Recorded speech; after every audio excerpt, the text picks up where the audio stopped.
we the percentages are good, but transmission tariff is actually small compared to some of the other. So that's why we try to stay with the amount, but it's fair. Thank you. Thank you very much, sir. We're going to do some quick acknowledgements. We have here in our midst MD for Gridco, Mr. Mark Barr. If you are here, give us a wave. Thank you very much, sir. We have MD Nedco, Mr. John Okai. If you are here, give us a wave. Thank you. And we have Deputy MD ECG, Mr. Ebenezer Bailey, with us. Give us a wave. And then one board member just joined us. And then the person of Hawaii, Dr. Hawaii Salifu. Let's give her a wave. Thank you so much for coming. We now go to the next presentation.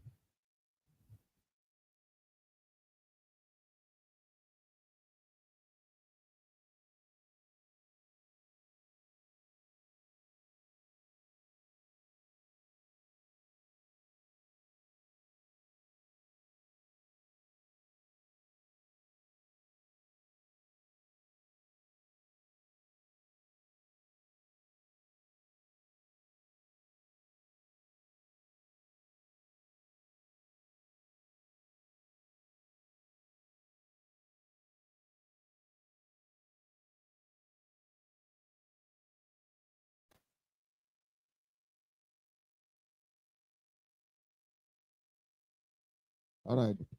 Hello. All right. So I think for the two presentations, I know we have questions. So I think let's take the questions for the two presentations for 10, 15 minutes, and then we can continue with the rest of the presentations. And also, I think ES have already informed you that those of you who haven't presented, we would like to know your current tariffs, the current one, and then the percentage. If you haven't done your presentation like that, we encourage that you do that before you even start the presentation. All right. Thank you.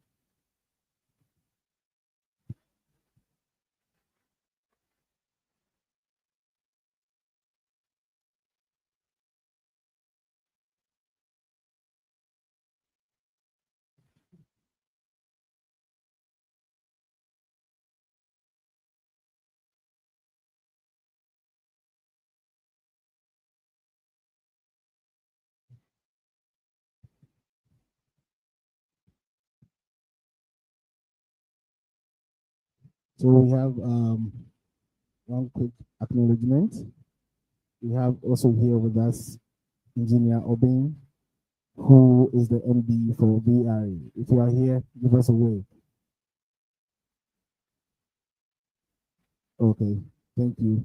So the chairman has opened the floor for questions, for deliberations to begin on the first two presentations. So we're going to take some sets of questions.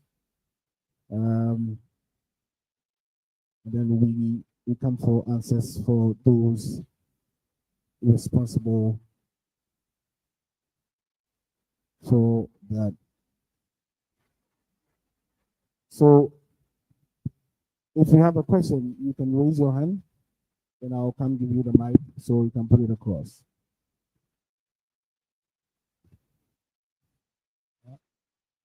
All right. Okay. Thank you very much. My name is Kojo Boucher. I'm the Africa Center for Energy Policy. For the two presentations that we've had, there's one critical thing that I noticed, not only for the presentation, but also for the proposals that have been uploaded onto the PRC website, that there seems to be a single path forecasting of energy throughput and loss projections, right? So just from, there's no low base, high demand scenario or sensitivity to generation or rapid demand shocks that would materially change capacity utilization revenue requirement. I think that is very important to determine um, how we assess the revenue requirement. So we should have a look at it. Gridco specifically lists an extensive set of projects for its CAPEX program. But what we find missing is that they do not indicate which projects are critical to avoid collapse versus those that are growth enabling. And without this sequencing that is tied to load corridors and financing availability, we cannot properly assess least cost delivery. And I don't know if it is the template that PLC provided, but for the two of them as well, especially for Gridco, you see that the capex financing plan is only like it's empty in the proposal that has been uploaded on the website. Maybe it's not the correct file, but we would want to see that as well as information on the capital investment plan, because all of that is empty on the proposal that have been submitted. So those are the preliminary comments that we have, but we'll sure do submit a paper on the other general things that we've seen. But importantly, the Greco CAPEX program do not provide any information on the CAPEX financing plan or the CAPEX requirements for the period. We do not see that in the proposal. So maybe if the people in charge can update their minds to that.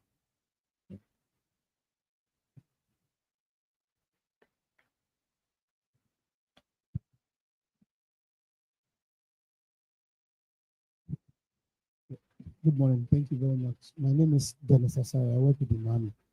I'm particularly interested in the mini grid presentation by VRA, considering that it's the first time we'll be added to our tariff review.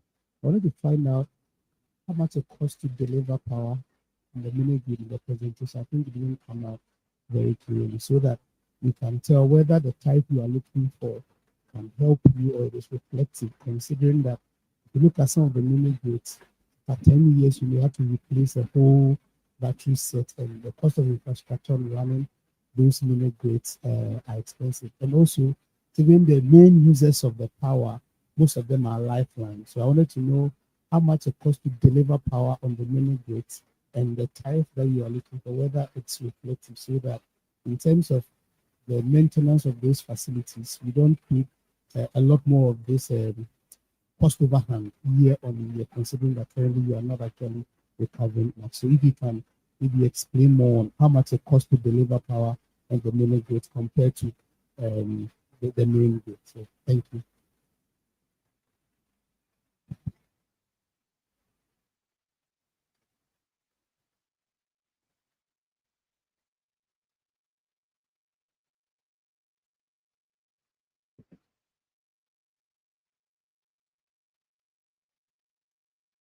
Okay, I think we can go for answers, right? Okay, so VRA.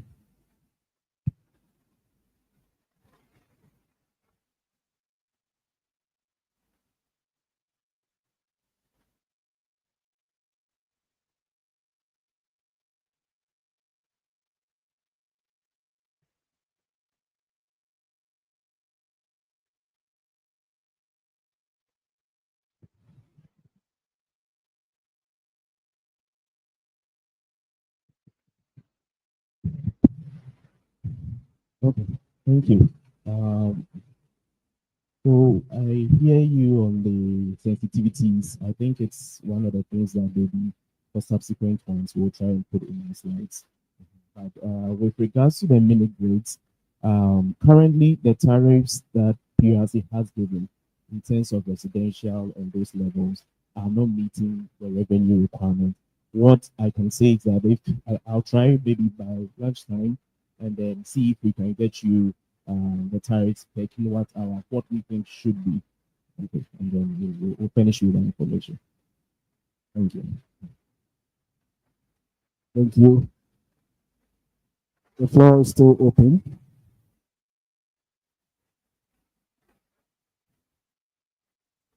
I believe we took some notes whilst they were giving us their presentations. So it's now time for us to get to those notes and then ask.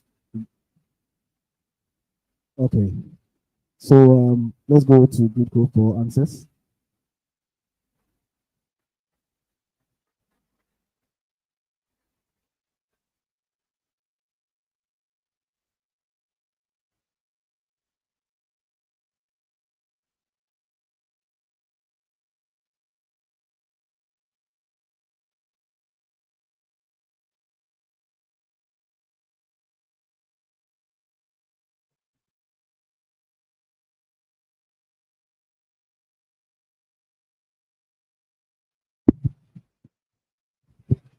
Okay, thank you.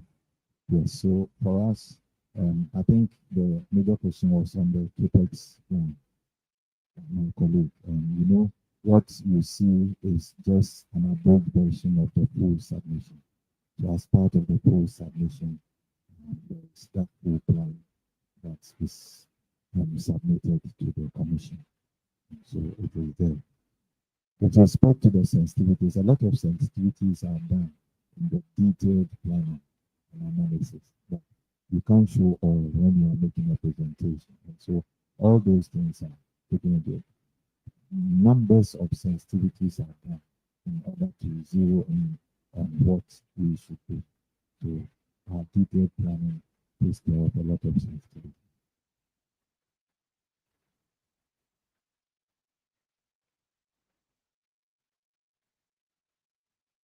Yes, yes. That's why I said that what is uploaded is an abridged version of the full submission.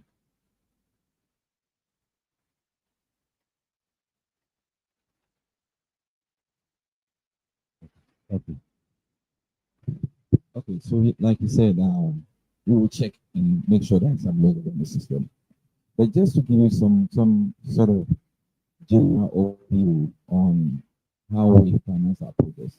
You know, most of the projects we listed are quite capital intensive. And as such, if you look at the ratio versus how much funds we generate internally to support these projects versus what we have to finance, I mean, finance is about 99% of it. Because these are projects that we need some patient capital. It takes us a while to be able to pay most of these loans over a period of time.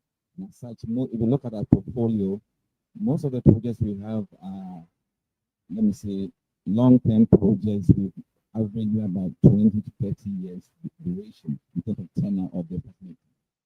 So these are the type of projects that will be going for to finance this project. We always need government backing in such financing initiative.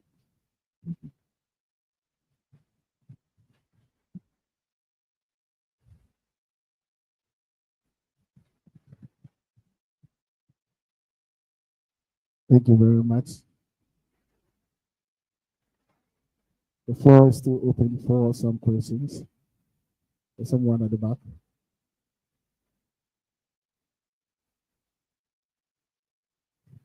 My name is Nana Pempe from Consumer Protection Agency. I just wanted to find out from Great Group.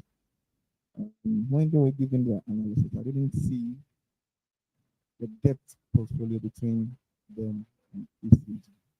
But they need money to finance their project. Are they getting their money back when they supply to ECG?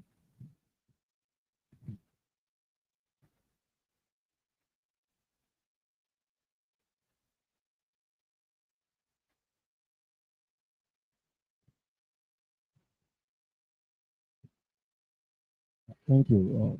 My name is Makadima from Purc. What I am hearing here is how to efficiently finance this public utility companies. Now, I want to know, probably from ECG,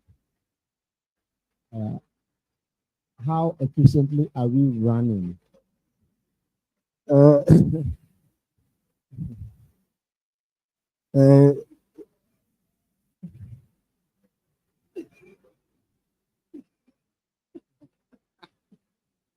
will probably ask that you put your brakes for a while until probably they are done with the presentation, then you can put out your question to them. Thank you very much, sir.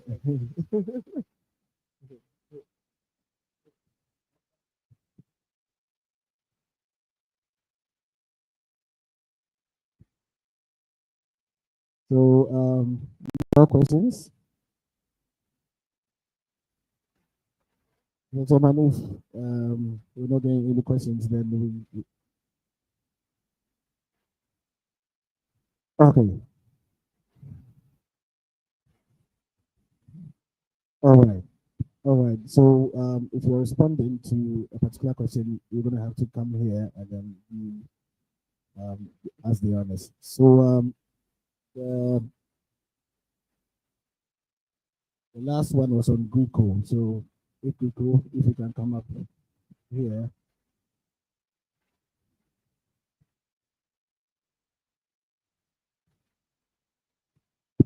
Thank you.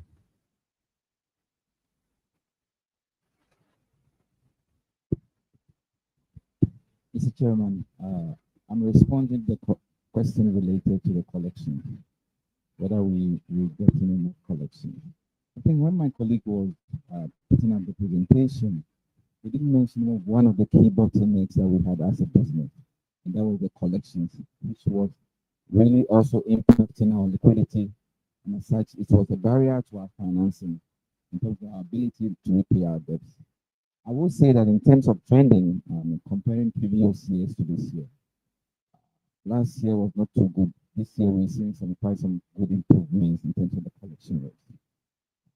Last year, averagely, we did just around 30% collections as to how much we borrow versus how much we get back from ECB. This year, it's been good. There's quite some significant improvements. We are moving around 50 plus percent. That's the plus. But I think there's more room for improvement.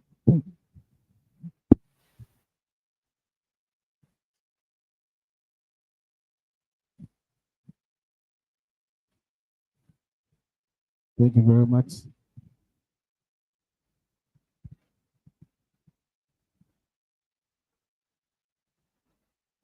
At this juncture, we can go for the next presentation, sir.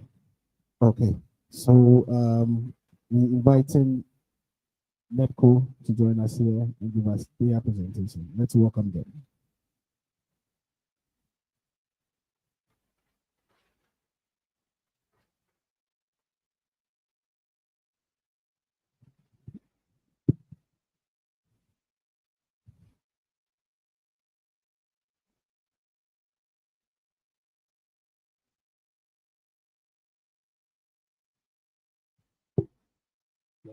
Good morning, sirs. My name is Hashi, representing the managing director of NEPCO to do this presentation.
think we are up now.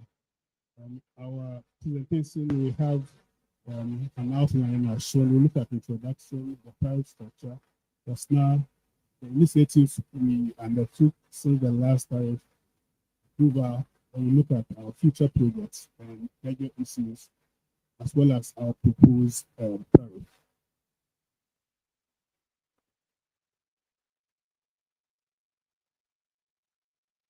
NEPCO is fairly a small company with just about 1.2, 1.3 million customers.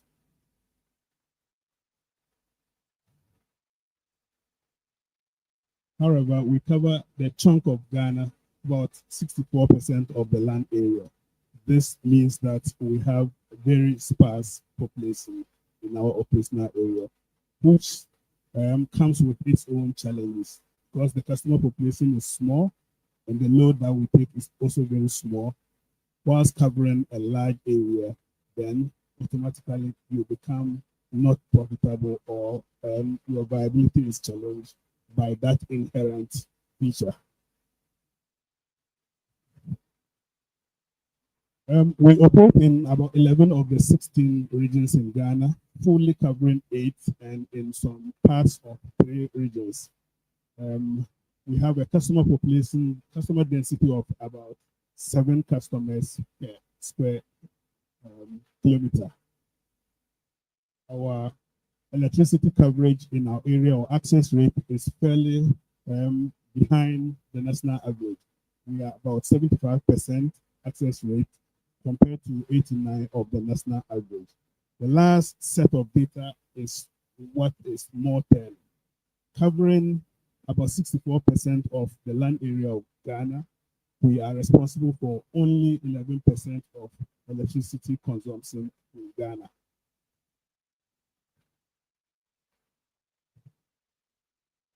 These are a few more statistics, but we'll skip these and go to major issues. We are looking at our customer profile. 83% of our customers are residential customers, whereas 16% are non-residential, and SLT customers are less than even 1%. The residential customers are consuming 65% of electricity that we distribute, but contributing 60% of our revenue. The non-residential customers consume 27% and contribute 30%. The SLT customers, who are less than 1%, however, contribute 9% of revenue, consuming about 8% of our energy that we distribute.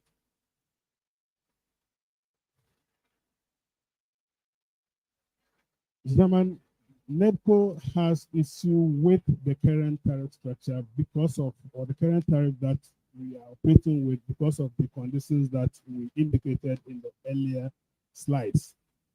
About 39% of our customers are lifeliners, which means any power that you distribute to these lifeliners, the cost is about 74 SOS in terms of BGC, and you are distributing it and charging just 67 pesos. So the BGC alone, without accounting for the transmission service charge and your distribution cost,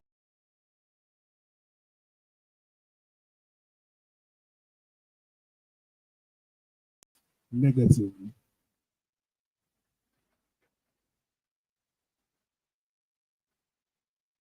We are looking at these 6 points as rationale underpinning our submission. We are looking at cost reflective tariff. We are asking for a tariff that will be reflective of the cost of operation. That is the maintenance, investments, as well as repairs. We're also looking at the discontinuation of the lifeline tariff because of the negative implication it has on our operations. We're looking also at or proposing the elimination of the theory of cross-subsidization because in our jurisdiction, this does not work. We do not have these big customers who cross-subsidize the smaller customers. So we think we should have a second look at that.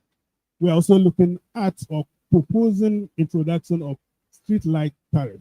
The current charge, that is the energy sector levy, which we are getting about 1.5% of, is woefully inadequate to meet the cost of providing power for our public lights.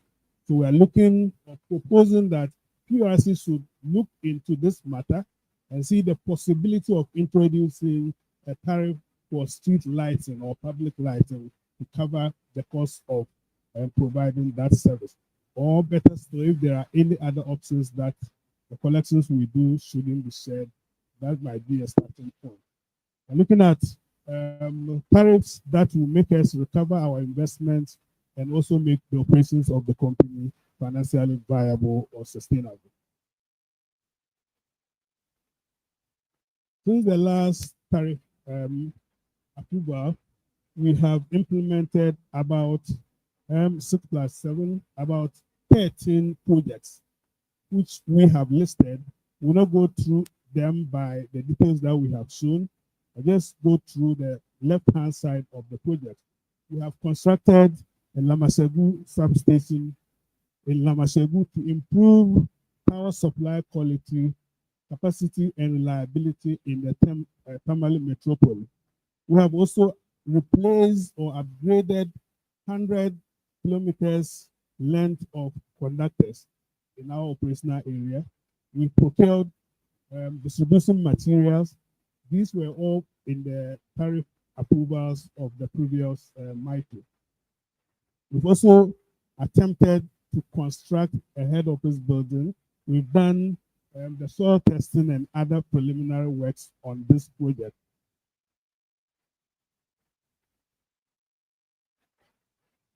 We have also implemented some PPM projects in the Tamale area, Tamale metropolis. These were also approved in the previous tariff presentation that we did. Gentlemen, these are some of the pictures of the projects that we implemented. We'll skip it for lack of time.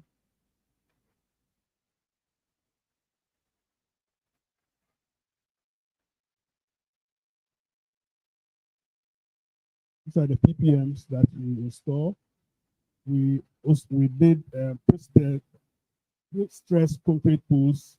We've also installed capacitor banks at Bimla, the famous Eastern Corridor low voltage problem. We made some attempts to improve the voltages in that corridor. However, because of suppressed demand, anytime we make any attempts, then the hidden or suppressed demands all pop up and kind of send you back to where you were. Until a permanent solution is found for that, whatever we do, at least it improves the situation, but briefly.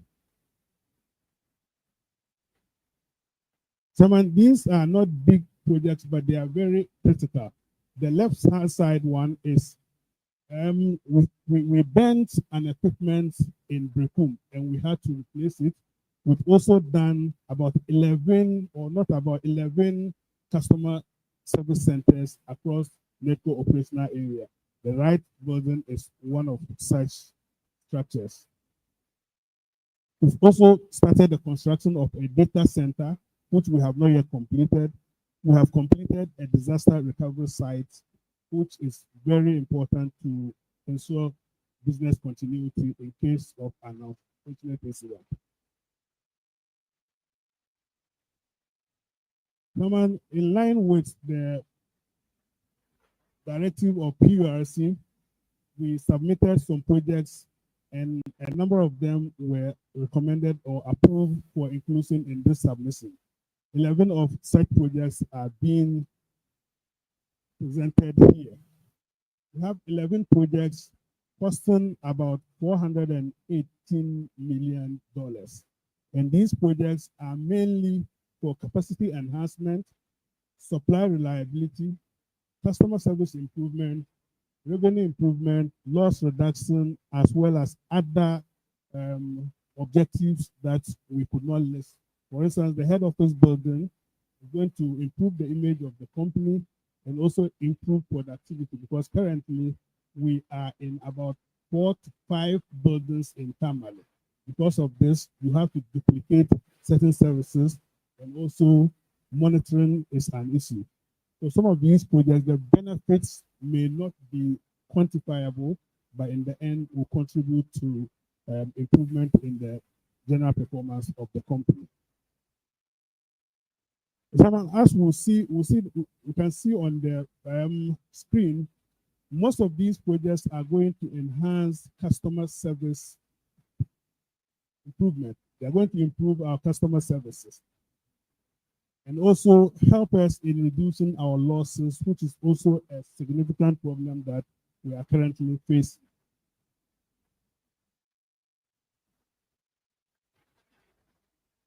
The details of the projects are here. We'll skip through them. If there are any specific ones that are of interest, we can speak to them in detail.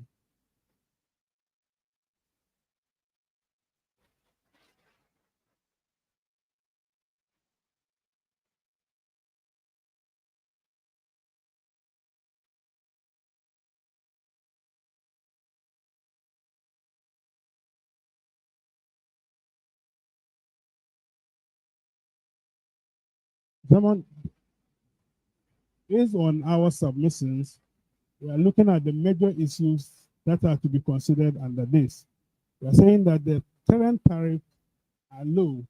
The end user tariff, when we look at the distribution service charge component of it, in it, is quite not able to meet our operating costs.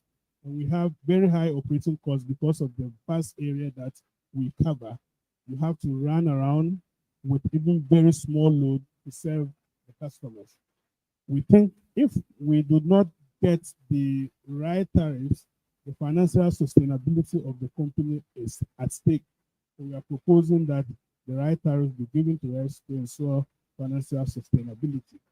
We have high distribution losses, which have a significant component of it being technical losses. And technical losses can only be fought with investment in the network. So we need tariffs that will enable us fight technical losses through investment. Based on this projects that we have indicated in our operating costs, we are proposing a tariff of 1.5478 Ghana cedis per kilowatt hour compared to the 56 pesos that we currently are operating with, which represents a 174% increase in the first year. But over the years, if you look at it, we are looking at 2% in 2026, 5% in 2027, 3% in 2028, a 0.04% in 2029, and even a reduction in 2023. This is based on the assumption that 2030. This is based on the assumption that we'll be getting the 174% in the current year. In conclusion, German NEPCO is proposing that we are currently making huge losses from the recommending that we are currently making huge losses from the lifeline customers, and therefore we want the lifeline tariff discontinued. We're also proposing that straight tariff be applied for all customers, residential customers especially, so that your bill will be based on the volumes that you consume. Because like we have in the case of fuel and other inputs that we run with, the more you consume, the more you pay, just in terms of the total or the full amount, not by the unit price. We're also proposing an introduction of the street light tariff. Further, we propose that the tariff should reflect our costs in terms of CAPEX, OPEX, and return on investment. To also be fair to customers, we are proposing that non-discriminatory tariff should be used for all customers because the volume or the cost of producing and distributing is about the same. This brings to the end of our presentation. Thank you. That's cool.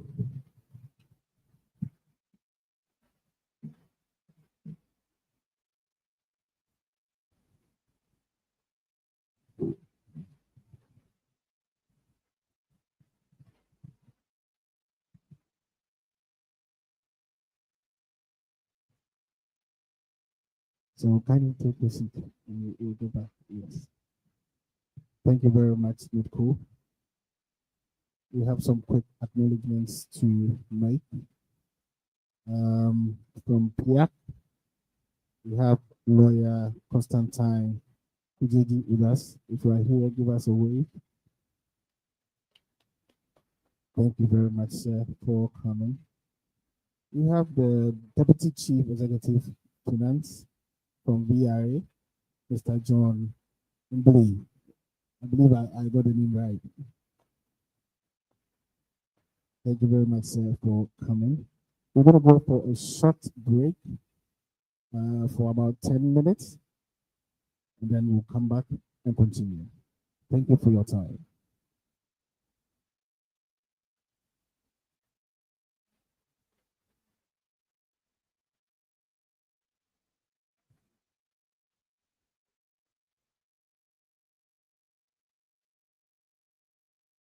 Okay, I've just been informed that we have some snacks around, so we can just go and then have some little snacks for ourselves, and then we come back.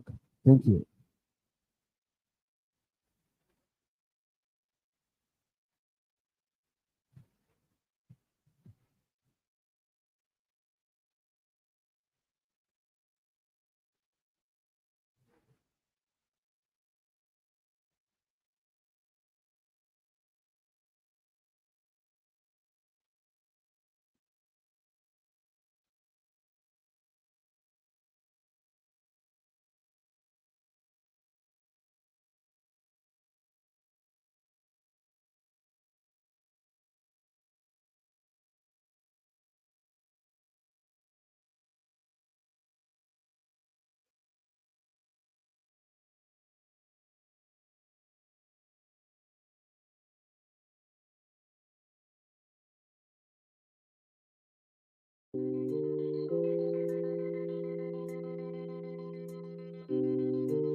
to the PRC website to self-calculate your electricity bills for a particular month. Go to Quick Links and click on PURC Tariff Reckoner.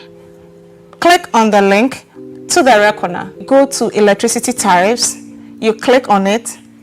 It gives you the platform to input the figures of the amount of money you spend in a month. Kindly select which of the classes you fall into, whether you're a residential customer, a non-residential customer, or an SLT customer. If you're a residential customer and you know the kilowatt hours you spend per month, click on Computation Preference and click on Consumption. Put in the kilowatt hours you consume per month, for instance, 100 kilowatt hours, and calculate. It's going to give you the total amount you spend for a month on 100 kilowatt hours. The total amount for 100 kilowatt hours is 104 Ghana cedis and 22 pesos. This process applies to all the other customer types. Thank you. For water, click on Water Tariffs. Based on your customer class and the volume of water you consume a particular month in terms of cubic meters, you'll be able to determine how much to pay for water for a particular month. Go to Customer Type. Click on the drop-down menu. Amongst the list of options, choose which customer class you belong to. Now, assuming you're a residential customer, click on Residential. If you know the volume of water you consume for a particular month, at Computation Preference, click on the drop-down menu and select Computation. Now, assuming as a residential customer, you consume 8 cubic meters of water in a particular month. You type in 8 and you click on Calculate. The figure of 63 Ghana cedis, 40 pesos, displayed here tells you the amount you have to pay for water for a particular month. This amount is associated with 8 cubic meters of water consumed for a month. The water charge associated with this level of consumption is 54 Ghana cedis, 48 pesos. Levies and service charges payable on this amount is 1 cedi 63 pesos and 7 cedis 29 pesos respectively. Now, assuming as a residential customer, you do not know the volume of water you consume, but you have an idea of the total amount you pay for water for a particular month. Go back to Computation Preference, click on the drop-down menu and select Total Amount. After selection, enter the amount you pay for a month on water. Let's assume you pay 90. Type in 90 and click on Calculate. The figures displayed here tells you the various charges associated with 90 Ghana cedis of water consumed a month. For non-residential customers, go back to Customer Type, click on the drop-down menu and select Non-residential. This customer category is for hairdressers who operate salons, barbers who operate barbering shops, and for chop bar operators, amongst other commercial classes of customers. As a non-residential customer, if you have an idea of the volume of water you consume at the end of every month, go back to Computation Preference and click on Consumption. Assuming the level of water you consume at the end of every month is 15 cubic meters, type in 15. Click on Calculate. The amount payable for consuming 15 cubic meters of water is 180 Ghana cedis, 64 pesos. The water charge associated with this level of consumption is 168 Ghana cedis, 30 pesos. Levies and service charges on this level of consumption is 5 cedis, 5 pesos, and 7 cedis, 29 pesos respectively. For sachet water producers, to determine the volume of consumption and the amounts payable on your consumption levels, go back to Customer Class, click on the drop-down menu and select Commercial Sachet Water.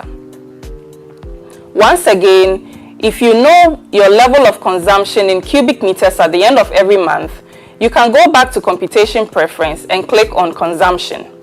Type in your consumption level. Let's say this consumption level is 300 cubic meters a month. Type in 300 and click on calculate. The total amount payable for consuming 300 cubic meters of water for a particular month is 4,655 Ghana cedis, 98 pesos. The respective water charge is 4,513 Ghana cedis, 29 pesos. Levies charged on this is 135 Ghana cedis, 40 pesos, while the service charge is 7 Ghana cedis, 29 pesos. This procedure applies to all other customer classes in determining the volume of water consumed in cubic meters or in determining the total amount to pay for consuming a certain volume of water. Thank you.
day, ladies and gentlemen.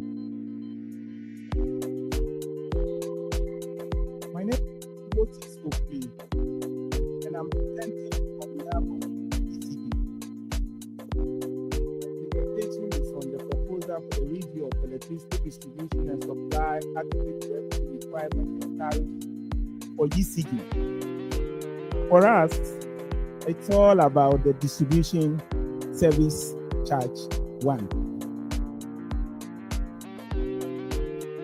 The outline of my presentation.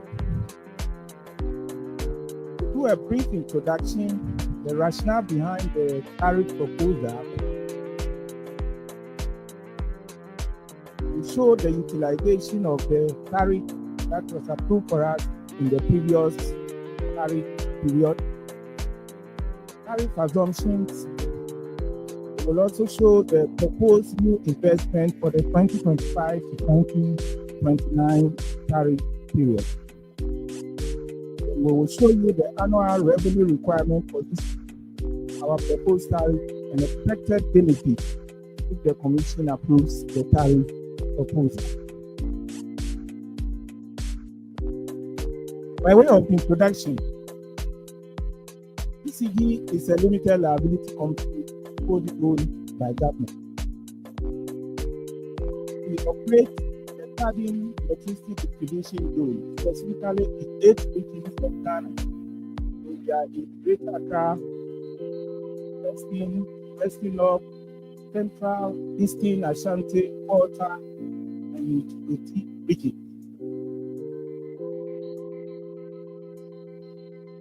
Currently, ECB serves approximately 72% of Ghana's population. And customer base is about 4.8 million. So compared to my friends from NEDCO, in terms of the land size of ECD, we are small. But in terms of population of Ghana, we are serving 72% of Ghana's population. The rationale for ECD's proposed tariff. We want to emphasize with this presentation that ECD's tariff is basically the distribution service charge one in the entire end user tariff that all customers pay. The current end user tariff, which customers pay, is woefully inadequate to maintain the distribution business in the southern sector. Just to illustrate, the DSC1 was increased in the last tariff from 17.0429 kilowatt hours per kilowatt hour to 19 to set, sorry. So just to illustrate, the DSC1 that was introduced, granted in the last tariff was just 17.0429 from 16.1094 SOS per kilowatt hours. This is just 5.79% of the tariff. If you compare that to what we asked in the last tariff, we asked for 39 pesos per kilowatt hour. So, Mr. Chairman, the tariff for ECD that has even been granted in the last tariff is simply 5.79%, and this is way below what we were looking for or we have asked for to do the distribution business. Another point worth noting is that the DSC1 has been increased by just 11.71% in the past 3 years using the automatic adjustment formula. As you are all aware, the Commission applies a quarterly formula to adjust the tariff to ensure that the variables that are accepted are reflected in the tariff. In the past 3 years, the DSC1 just increased by 11.71%, and I'm referring to the period of September 2022 to December 2024. Now, if you consider even the depreciation of the cedi during the same period alone, it's 74%, and the DSC1 is just 11.71%. So this is the situation of the DSC1 that comes to ECD to operate the distribution business.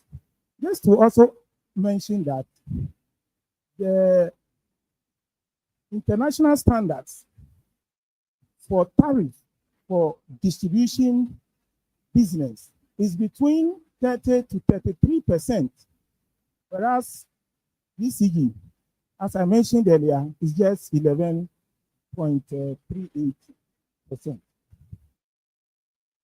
To throw more light on that, the graph here illustrates the DSC1 in the past 5 years.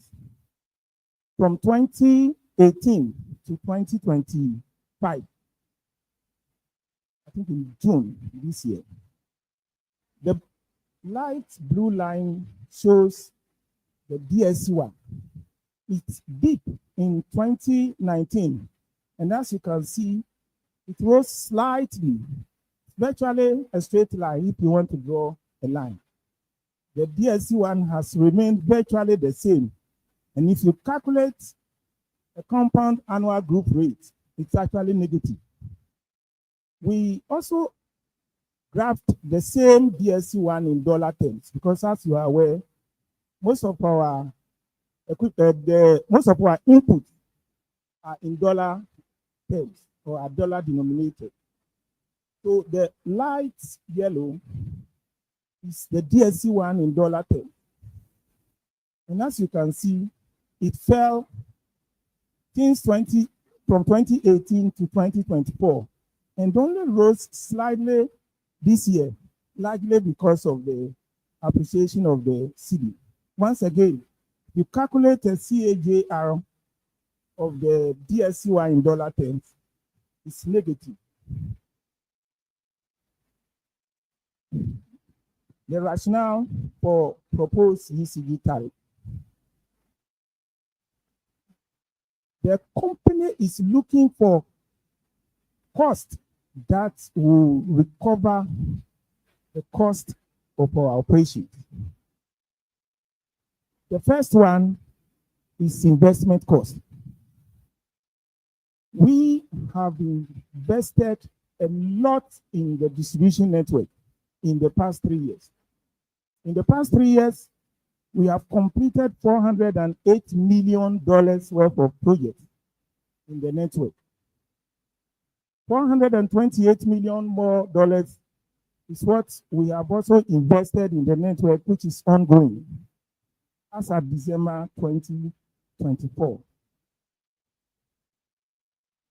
It is worth mentioning that the regulator, as we speak, has approved a short-term investment for us for the current tariff, and that is $607 million. Now, what we want the regulator to do for us with this investment is to ensure that these investments are passed through the tariff. In other words, we get returns so that the investments that were put in the network, we can recover through the tariff. This table shows the investments that we have done and are ongoing in the past 3 years. So on the reliability investment project, the regulator approved at the last tariff 66.7 million, and we did 8.4 million. On the total loss reduction and voltage improvement projects, we have 2.5 million, but for technical reasons, we have been able to do 19 million based on emergency projects because there was a need to change the scope of those projects. The key projects we have done during the last 3 years are commercial improvement projects. And we have done over 320 million projects for the commercial improvement project. It is worth noting that the regulator recognized the need for those projects. So 301 million of those projects were approved for us. About 408 million of those projects that we completed in the last 3 years were based on emergency nature because they were not part of those projects that were approved for us. But there was a need for us to do those projects. And they were captured in the sixth column on the table over there.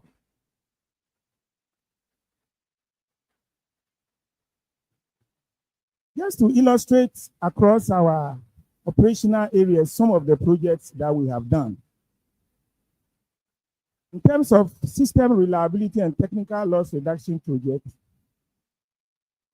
the projects we did include primary and switching stations, 33 kV interconnecting circuits, 11 kV offloading circuits, which were completed during the past 3 years. And these are in the following areas.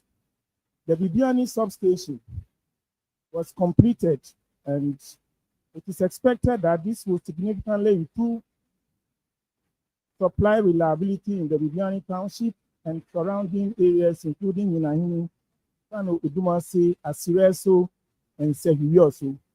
UCG, Ayasu, thank you.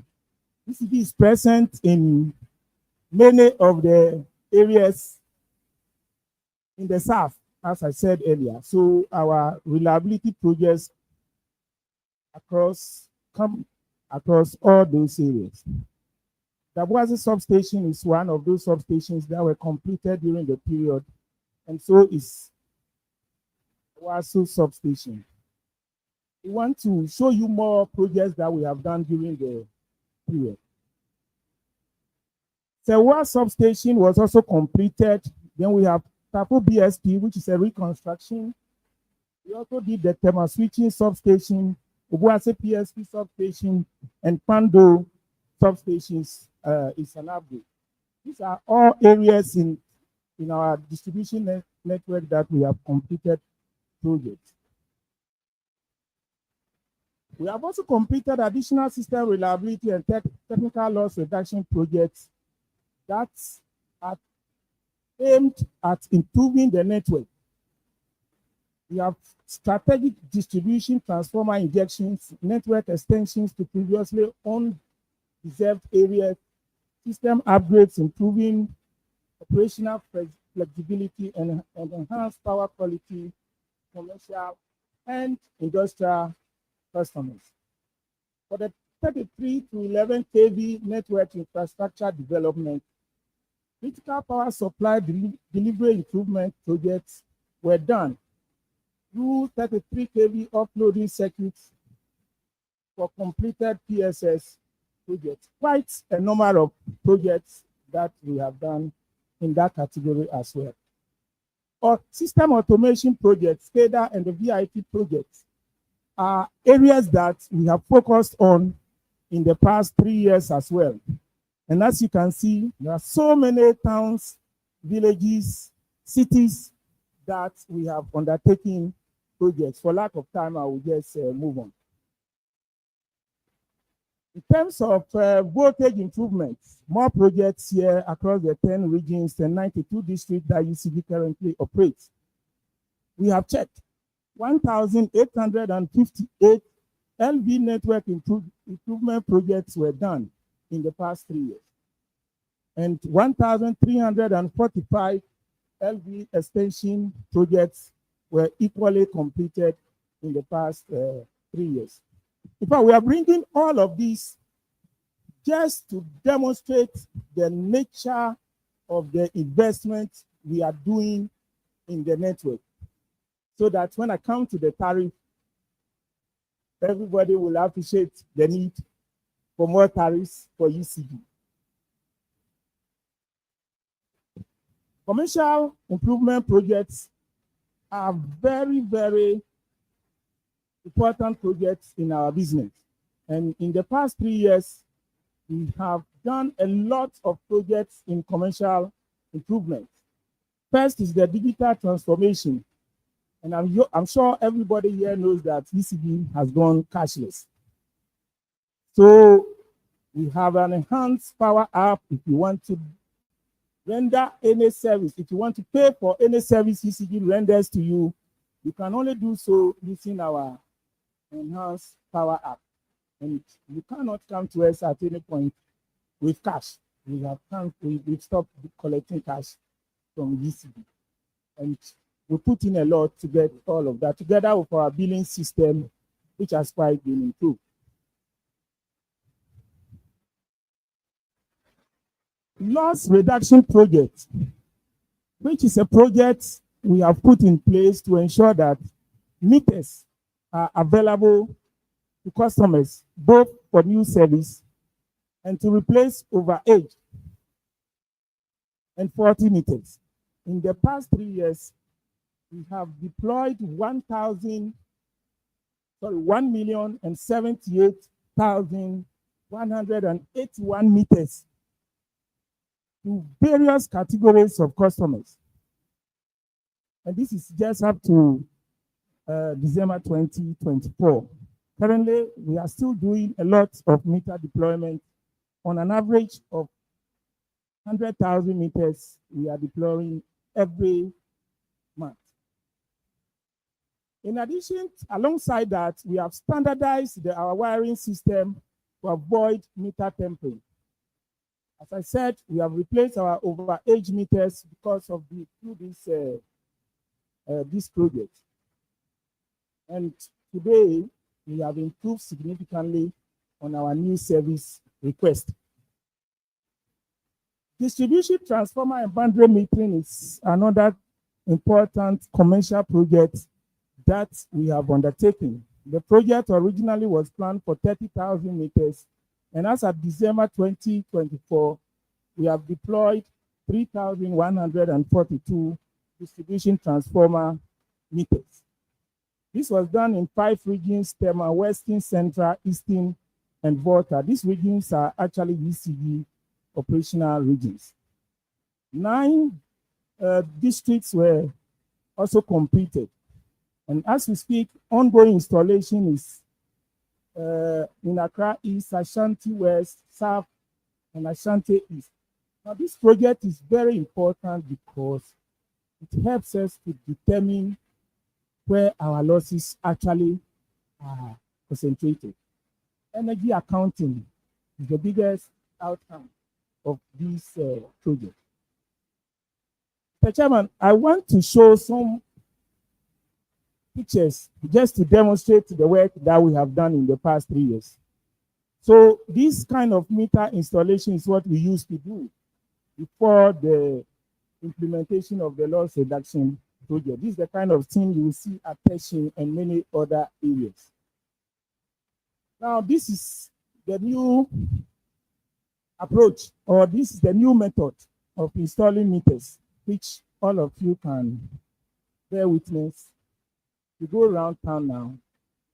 This is the way we are installing our meters. This is just a district office, some of the district offices we have done during the period. And these are other pictures of some of the major projects we have done. Tariff assumption. Based on all of this, the inadequacy of our tariff, the projects we have done, these we have now come to the tariff proposal itself, and this is our assumption for the tariff. The company has projected that sales will grow by 6.9%. System loss has been projected to reduce by 1% year on year. And in 2024, system loss is 27.03%. So it means that every year it's projected that system loss will reduce by 1%. Inflation 8%. ECG's WACC is 18.86, and working out the tariff, we assume an exchange rate of 13.384. So, sorry, 10.384. 10, sorry. Okay, so what we did is to adopt the PURC exchange rate as of now. Now, the table over there shows the energy plan that UCG plan to purchase and the sales level at the loss rate of 1% per annum reduction, and at a sales group of 6.9%. This table shows our 5-year investment plan, which we submitted to the regulator.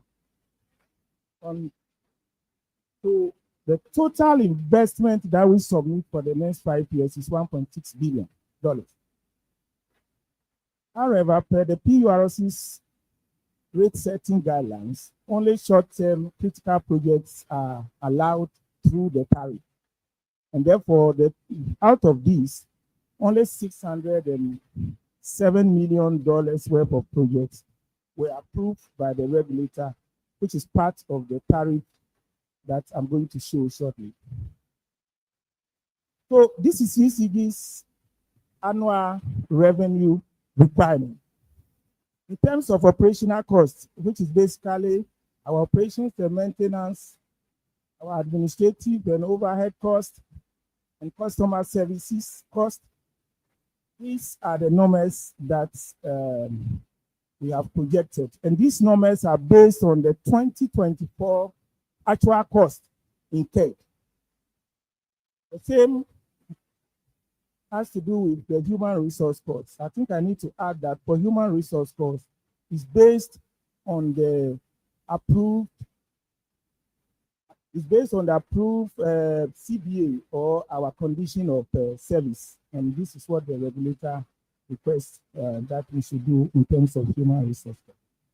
Now, the many projects I've mentioned and the short-term projects are those that are captured under depreciation, return on regulatory asset base, and the capital recovery payment for approved CapEx in 2026. So these are the tariff recovery costs that BCG is requesting to ensure that the projects we have done in the past and those that we have planned to do, we can keep the network safe at all times.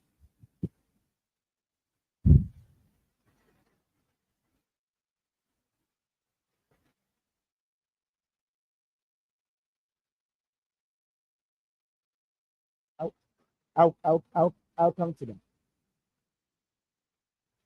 So, okay, just to throw a bit more light on it. So if you take the total annual revenue requirement year on year, and you express that with the energy levels that we have planned to sell during those same years, you will come by the unit prices that were shown in red, which is basically the DSC one.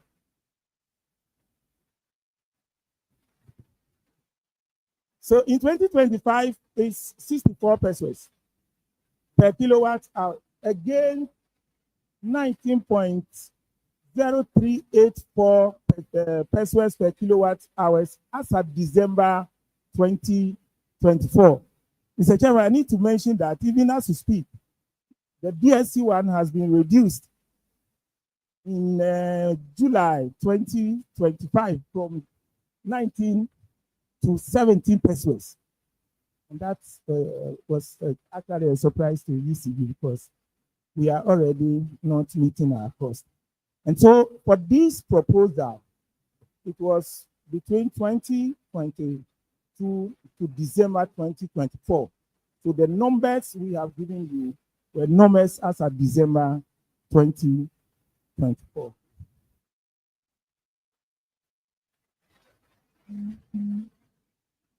Now, if the investments that we have requested for, together with the tariff, are granted us, these are some expected benefits that we have projected.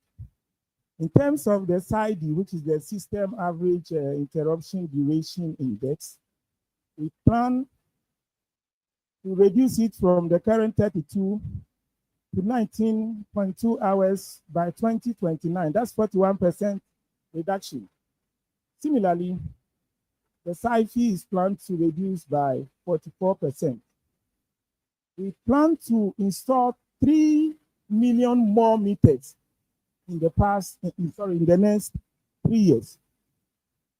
The reason is that we have over 8 meters in the system, some of which are going to stop running in the next 3 years. So we need these meters to be able to continue to build customers and get revenue. Financial terms, sales is expected to grow by 18% in 2025. And it's been planned that year on year, sales will grow for 8% in the tariff period. Revenue collection today stands, or as of 2024, stands at 87%. This tariff proposal, we want to move that to 90% by 2025, and this is in line with the performance improvement plan that we've signed with SIGA and ABIT as well. And annually, that is a plan to grow by 2%. As I mentioned earlier, system loss is 27.05%. It is planned that that will go down to 22% by 2029. So, ladies and gentlemen, as you have seen earlier, this is UCG's proposed tariff. We are requesting the regulator to increase our tariff from today's price of 17.89. That is as of July 2024 25. But as of December, it was 19.084% pesos per kilowatt hours to 61%, which is the average of the 5 years. 61 pesos, 61.8028 pesos per kilowatt hours. And this is 225%.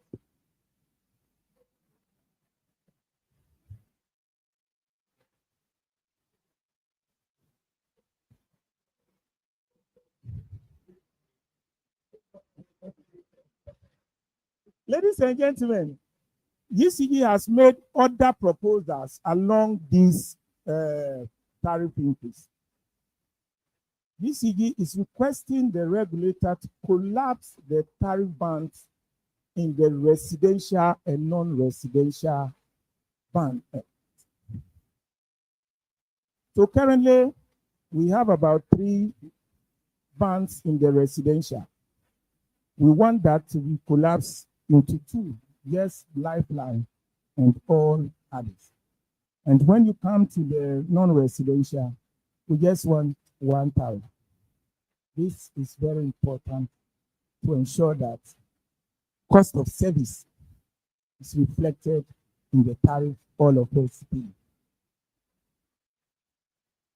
DCB is also requesting that public lighting tariff is introduced in the tariff structure. Today, DCG recovers only 28% of the cost of public lighting through the public lighting levy.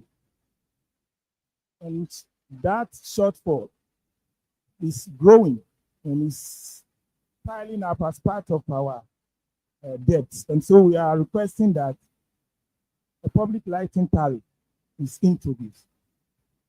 As I said on point 1, cost of service should be the guiding principle to allocate cost within the tariff band.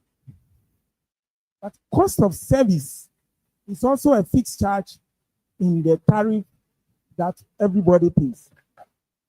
DCG is requesting that the cost of service is increased and allocated exclusively to the discos to assist the discos in the replacement of the meters, because most of our meters are quite overaged.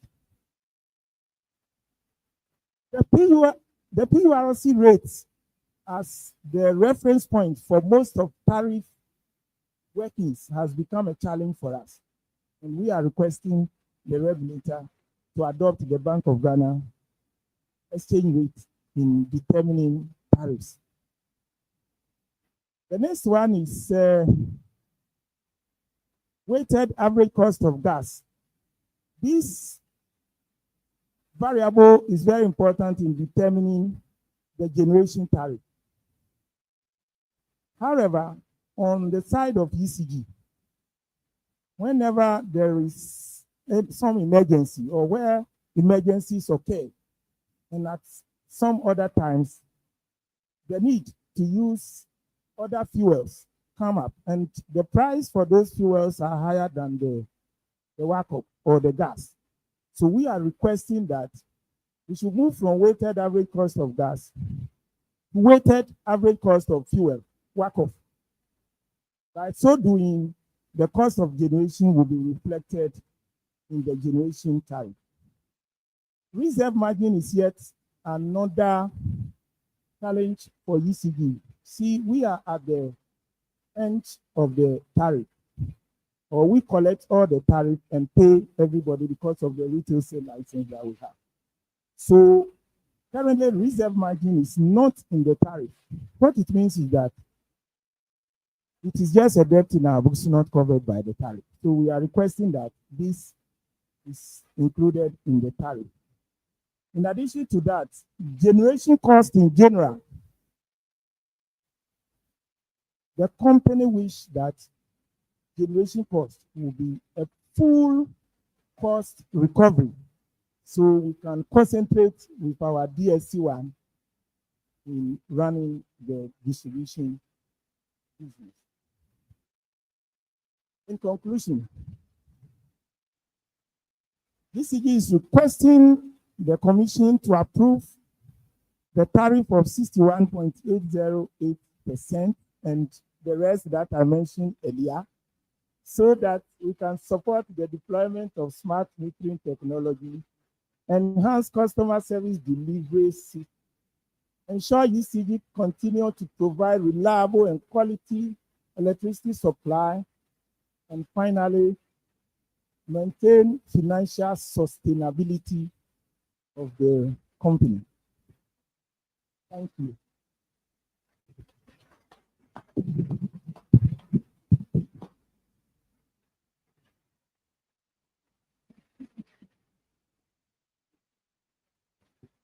Thank you very much, ECD.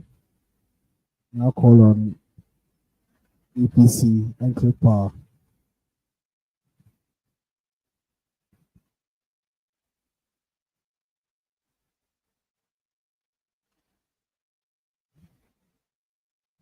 Thank you very much.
Tariff.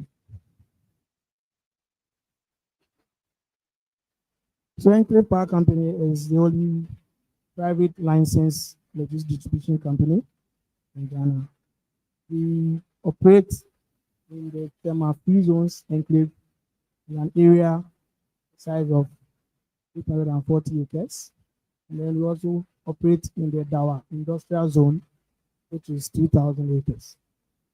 Our total length of distribution network is approximately 40 kilometers, a very small distribution network.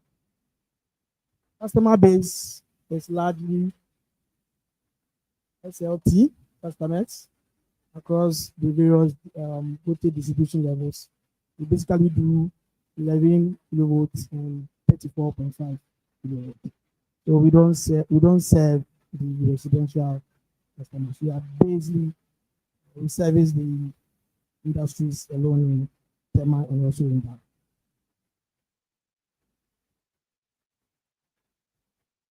So last major tariff approval that we came for, we approved us to expand or build a 5.2 kilometer tubular steel distribution network within our enclave. That was completed. Then we also installed 3 auto recruiter stations around the 5.2 kilometer distribution within Dawa. We also engaged a feeder upgrade in Tema on our 11.5 kilovolt line in Tema. This was done mainly to improve system reliability and then correct voltage drops.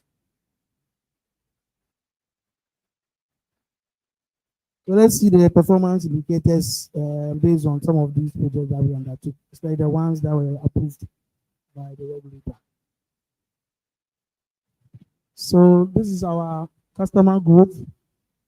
So from 2021, we had a customer base of 142. As at now 2025, our customer growth has inched up to close to 200. We are expected to grow by 215 next year. And then our demand. From 2021, we were around 44 megawatt. As at 2025, we've grown to 78 megawatt, and we intend to inch up that number to 93 megawatts by next year. Energy purchase, which is mainly our main business, our core mandate. In 2021, we purchased 232.44 gigawatt hours. As at 2025, we are purchasing around 362.42 gigawatt hours. And in 2026, we expect to increase the number to 368.65. Let me say that these purchases are mainly from the thermal power source from VRA, and just a little of that, just around 21% of that is coming from hydro. Distribution losses, like I mentioned earlier, is not as large as ECG and NEDCO, so we don't expect to have a lot of the losses anticipated. However, it doesn't mean that there are no losses in the network. We do our best to make sure that we improve on these losses. So as you see in 2021, we're doing around 1.15. This is both commercial and technical. 1.15 in 2021, and then we dropped that to 0.45 in 2022, and then we stabilized that in 0.51 in 2023, inch up a little in 2024. In 2025, we don't know what we'll get. The year hasn't ended yet, but the regulator is asking us to do around 3%. In fact, the benchmark for us was 3%, and we've been able to do very well to make sure that we meet the regulators' benchmark. And so EPC is doing very well. I hope that our other colleagues too will be able to stick to the benchmark. That's just by the way. So what we have up there is the PURC target, and then what you have in the blue is the PURC target, and then what you have down is our achieved and loss indicators. Reliability of power supply, which is key for us because all these companies are manufacturing companies, and power interaction will be very disastrous to their production. So we take our reliability. This is very, very, very serious. If not, you'll come at us or even loss of damage and claims that you will not be able to bear. So if you look at the indicators for both SIDE, which is in black, we barely do. In fact, in 2021, we had 2.21 hours. But then based on the improvement that we made, we've been able to average the figure, in fact, less than 1 hour. So what you have is in 2022, you have 1.07. 2023, you have 0.93. As at 2025, we are averaging around 0.85. We expect to drop that in the next year to 0.64. That is for SIDE. For KIDE, in 2021, we did 5.1 hours. We tried to stabilize that with the investment that were made, and we've been able to do barely under the 5 that we came in under the period under review. We'll be able to stabilize that. In 2026, we are expecting to go a little bit after the 5 or beyond the 5 and maintain that for 2026.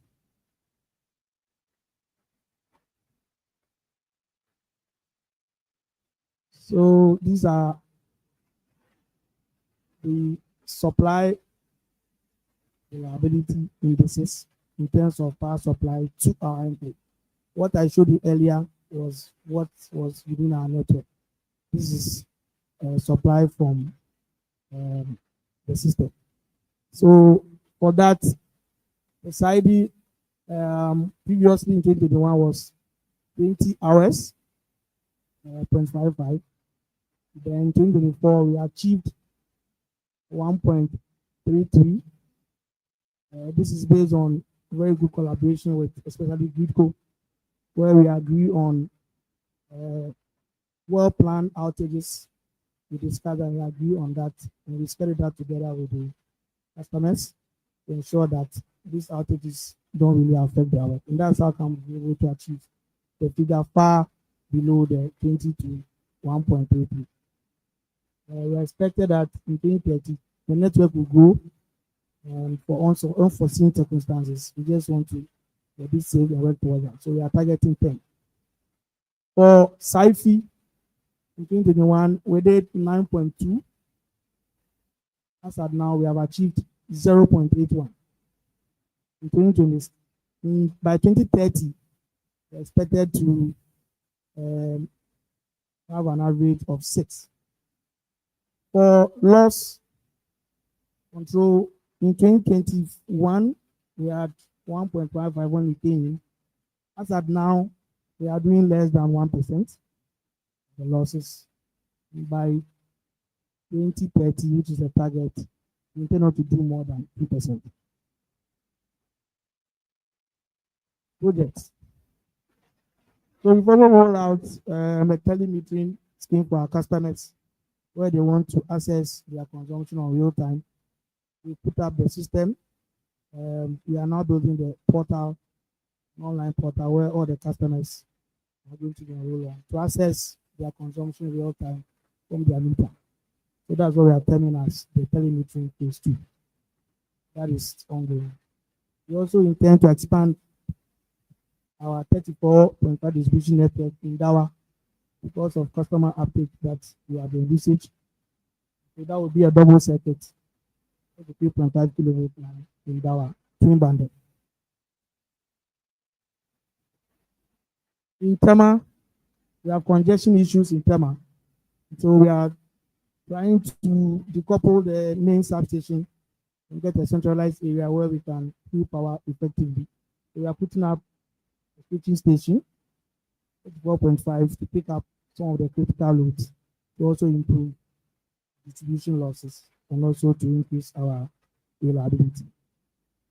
And then we intend to also upgrade our transformers just to avoid the impact of the coincidental demand, where if you have a load on a transformer, the smallest one cannot take all the loads in case you want to shift the load onto one of them. So you want to do the upgrade where in situations where you have to do maintenance or there is a huge outage, you can shift all the loads into this particular transformer. So that is what we are looking at. And I want to say that for this one, the commission gladly approved these 2 projects for us. So this has been incorporated into our tariff proposal. All the others, we kindly deleted them. So what is our proposed tariff? And what are the underpinning factors for the tariff that we want to bring to the commission's attention and approval? We are aiming at full cost recovery. But like I mentioned, this is a private company. You don't have any grants. You don't get any foreign aid. We barely operate on what we get from our end users. So we are expecting a full cost recovery on the tariff. We are also expected to improve on our infrastructure where the customers are expected to grow. So we want the tariff to reflect that infrastructure growth. We also intend to seriously improve customer reliability because these customers are very critical in terms of their production and the energy usage. Yeah, like I mentioned, yes, enhance reliability and distribution losses, support infrastructure growth and expansion in our asset base. We want to maintain our uptime for every feeder, not the total. What I showed you earlier was the total. Going forward, we want to have an analysis on each of the feeders, not a cumulative indices. So we want to do a feeder by feeder monitoring. And the benchmark for us is that we must achieve 99% on each feeder. We also want to maintain both the commercial and technical loss to a maximum of 2%. Customer response in two folds. The commercial ones, we want by 24 hours, everything must be resolved. No more than 24 hours. In worst case scenario. And then for technical issues, 1 hour which will be up and doing with all the technical issues. New service delivery for existing customers. That is power connection. We don't intend to go more than 5 days when the payment is made. Yes, when we receive the cash, 5 working days, we want to get the power connected. New service delivery for new lines where we need to extend maybe the feeder or the line, that we don't intend to go more than 10 working days. We want to maintain the customer end voltage less than 5%.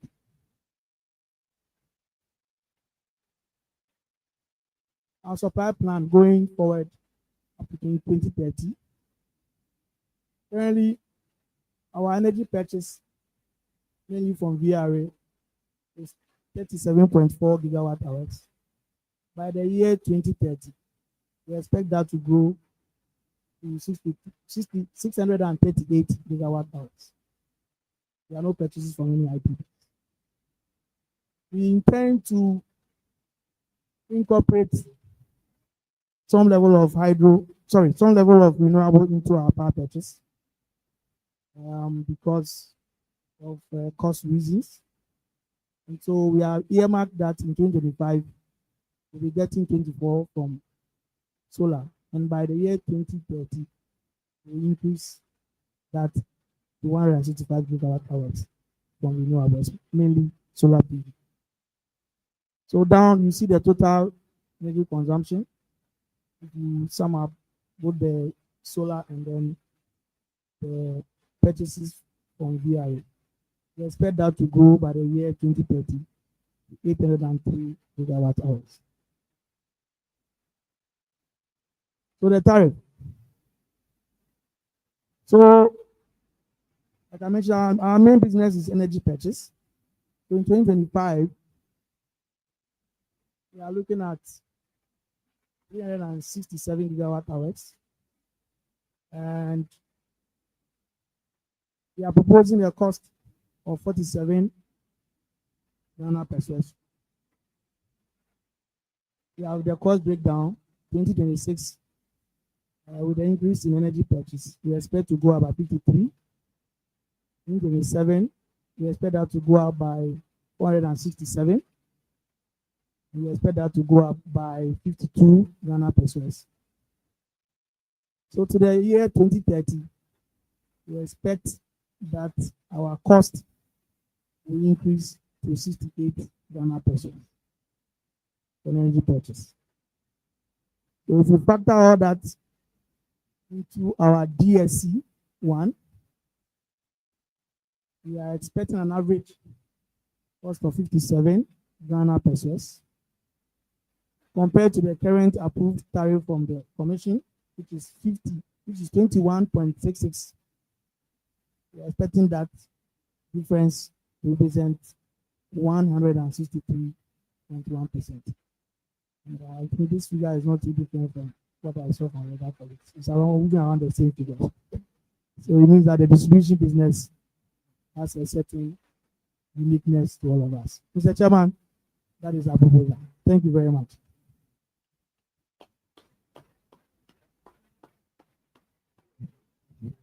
Thank you, sir.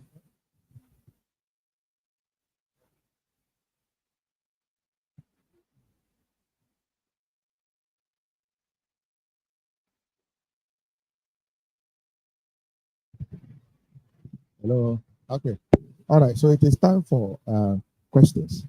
So as they are asking, I will plead that you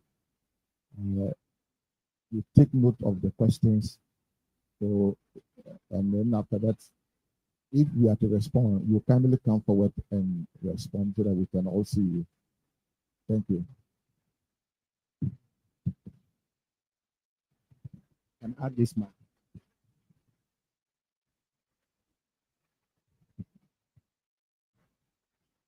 Thank you, Mr. Chairman.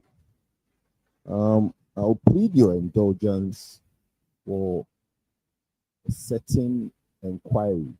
Then I think I'm from COSECA. I don't know if you know who COSECA is. COSECA is Coalition of Stakeholders of Contracts and Agreements. And I'm here with Mr. Richard Yama. We in the past have engaged PULC and ECG on this DSC1, DSC2 issue. There is, as far as I'm concerned, there's only DSC. We were surprised to learn that there is now DSC1 and DSC2. I want to ask, before I continue with my question, today, as far as 2022, PULC agreed that they were combining DSC1 with DSC2 and giving it to ECG. What happened to DSC2? Maybe we can get that clarification and then I can ask my question. Who answers that? No, PULC. Sorry. I should ask them where the DSC2 is. Yes, so this engagement, as we are creating the platform for you to ask the utilities. But that's what I'm saying. I will indulge the chairman for this particular question because it's already something that we felt PULC approved that they were giving DSC2 back to ECG. But from the way it is, it's not been given. So you say the time 2022. Yes. Yes. So we'll take notice of that and get back to you with an answer. Okay. I would so I should ask the utilities the question. Go ahead and now ask the utilities. Okay. I want to propose this. I think that after this engagement, we would write, COSECA will write to PULC for further engagement on this matter. But I will now go ahead and ask these my questions. Thank you very much. ECG. Can we have, and this goes for ECG Netco, and I think the question, do you have investment that will reduce your losses by 1%? So we know what their losses are. Okay, right now the technical losses are quite high, and the commercial losses for me, I don't even know why they still exist because that's somebody not doing their work. With the technical losses, what sort of investment? What is the figure that if I get this amount of investment, it will reduce my technical losses by this percentage? It might be different between NETCO and ECG because of the landmass area that NETCO operates. But I would like to know what that is for NETCO and ECG. What is the investment that you need to reduce your technical losses by a percentage point? My second question, I only have two. My second question will be the new management of ECG NETCO. What cost cutting have you put in place to reduce the huge overheads that you have before coming to ask the public for more money? If we can have some of the cost cutting initiatives that you guys have embarked on. Thank you very much.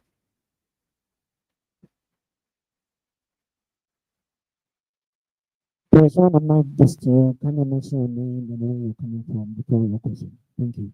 Well, my name is Nana Prempe from Consumer Protection Agency. We're going to ECG. For this time, ECG, please, I want figures so that we can use it to help you. We want to know how much ECG is owing Gridco, how much commercial users are owning you, and then we also want to know how much public institutions are owning you, because I've seen some figures which I don't want to say it's accurate or not. I just want to hear from you personally. How much do these institutions own you? Commercial users, residential users, and public institutions? Thank you.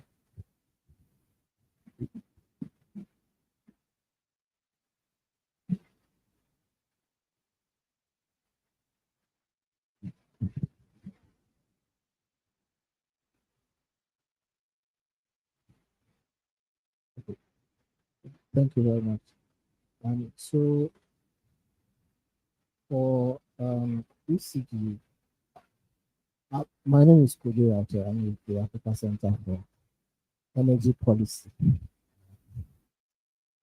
So for ECG, my concern is with the loss reduction estimation, the trajectory that they are trying to give us. That is, on an annual basis, 1% between now and the end of the period. But we see that over the past 3 years, they've done 1.4% in terms of loss reduction. And that is based on investments that we've made over $800 million. So we want a little bit clarity on how they have arrived at the 1%, right? How much investment is going to generate that amount of loss reduction. And so that breakdown is very important for us. And then we see around the same loss reduction that ECB is reporting an efficiency rate in terms of collection around 87% in 2024. Can we see the numbers? Because what we are aware based on publicly available data does not indicate that. So if we are setting a base for future improvements in revenue efficiency that is not based on the realistic data that we have, then it's going to be a problem. And then for both NECO and ECG, they are asking for a collapse of the tariff segregation. They have not given us any information on what the anticipated impact is going to be on revenue efficiency, especially when you're asking that we take away the lifeline tariff and all of those things that feed into affordability analysis of the tariff. How much of affordability analysis have been done to justify that if we close the segregation in the banks, we are going to get improved revenue efficiency? Because it's not only for the utility that the tariff is set. If you set the tariff that the consumer cannot pay, then we are just running in circles. So we want more details on that. Thank you.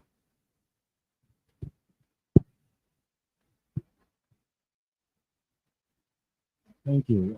Okay. My name is Mark Adina, from the Public Interest in Accountability. I earlier on wanted to ask ECG a question when they've not done their presentation. And it's good to note that both ECG and NETCO are throwing around just and only in approving their tariffs from DAC1. It's good. Now, my first question is to ECG. They indicated that they cover about 73% of the population, but their active customer base is 4.8 million. I want them to reconcile that we cover 72% of the population and your active customer base is 4.8 million people or households. So probably ECG should reconcile that. ECG also made certain tariff, other tariff proposals. I want to find out if those other tariff proposals form part of the 225% increment they are asking for, or it's a separate thing. My colleague from ACF has asked my other question, but my last question will be on the cash waterfall mechanism, which I know ECG, it's more like underpins how the energy sector indebtedness is to be financed. Now, I want to know whether NETCO received part of CWM and do they contribute to the account? These are my questions. Thank you.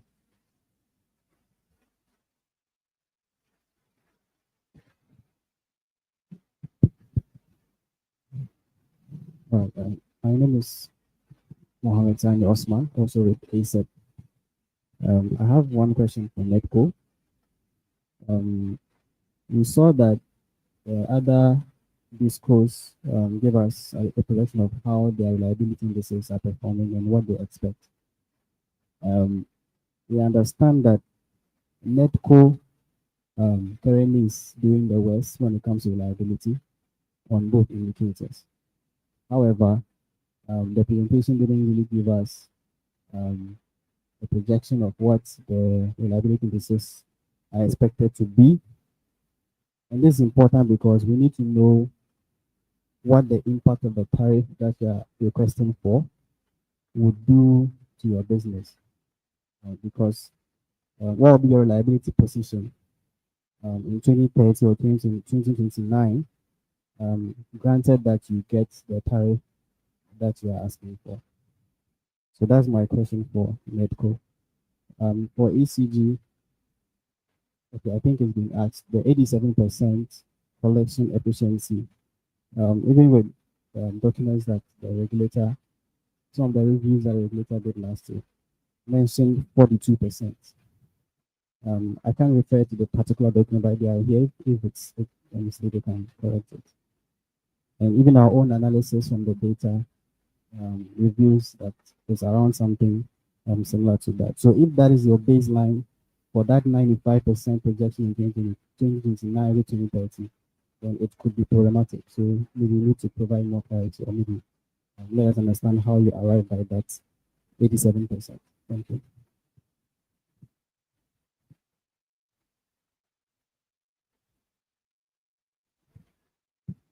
I'm Prince Kokulumo from IUS. I want to find out from ECG. They've embarked on some projects in the past. I want to know which of them was targeted at reducing distribution losses, and how have they assessed some of these projects to ascertain their efficiency and what they have for the future as far as distribution losses are concerned. Thank you very much.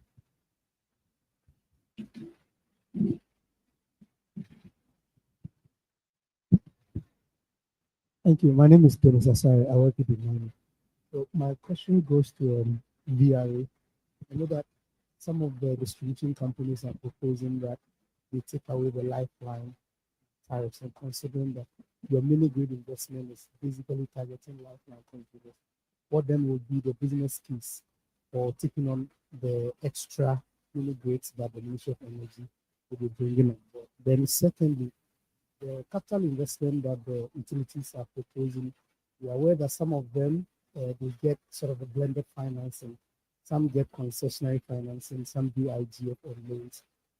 None of the presentation estimated how that blended finance is also reducing their cost of borrowing, and for that matter, how that is also translating to some savings for the consumer. So if the utilities can also stress a bit on that side, how their financing approaches is reducing the cost of borrowing, and also how that makes savings in the final tariff that they are looking for. And then lastly, I'm quite interested in the mini grids because of my colleague Kojo mentioned it touches the very, very poor of our society. So in case that VRA doesn't get the tariff proposal it is looking for, what is the roadmap that Mr. Chairman, the PURC has to support VRA to take on board more mini grids so that we reach the 100% access we are looking for by 2030? Thank you.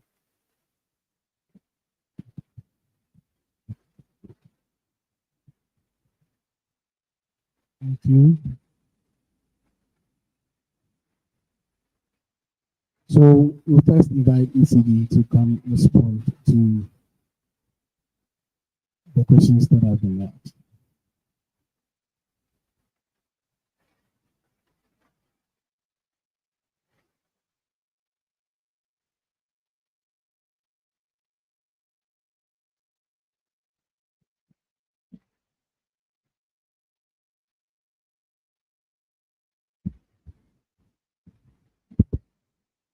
So there's been a lot of questions. We will confer to answer them jointly. So the first one is on losses, no, cost-cutting measures. So between myself and the director of finance, we'll answer this. Now, in terms of power generation, government of Ghana put a team together to renegotiate power purchase agreements. Today, as we speak, total cost of about 1.7 billion to the power producers now has been dropped to about 1.1 billion. Now, the negotiations are ongoing. For example, if I pick specifics, feed-in tariff for the renewable projects of about between 18 to 20 cents per kilowatt hour today has been dropped to 6.5 cents per kilowatt hour. Now, this is a huge saving. When you talk about, let's say, some of the thermal plants running on gas, about 14 cents per kilowatt hour has been dropped to about 12 cents per kilowatt hour. So we're seeing there's an aggressive step to make sure that power generation costs, which is about 65 to 70% of the total cost build-up, drops significantly. And this goes straight to the customer.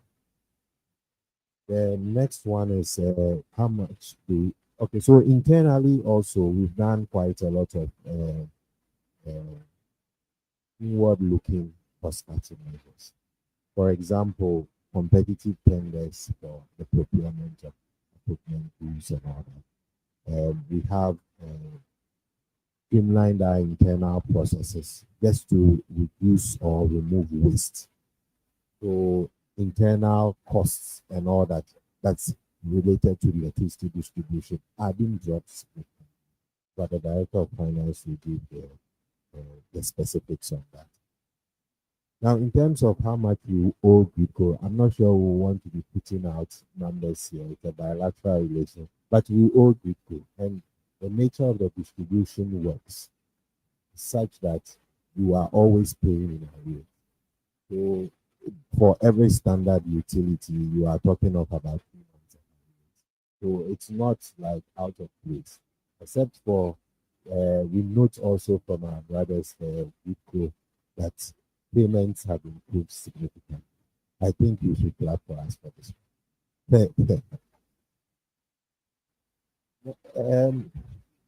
Now, loss reduction, 1.4% loss reduction. 1% is about 240 million.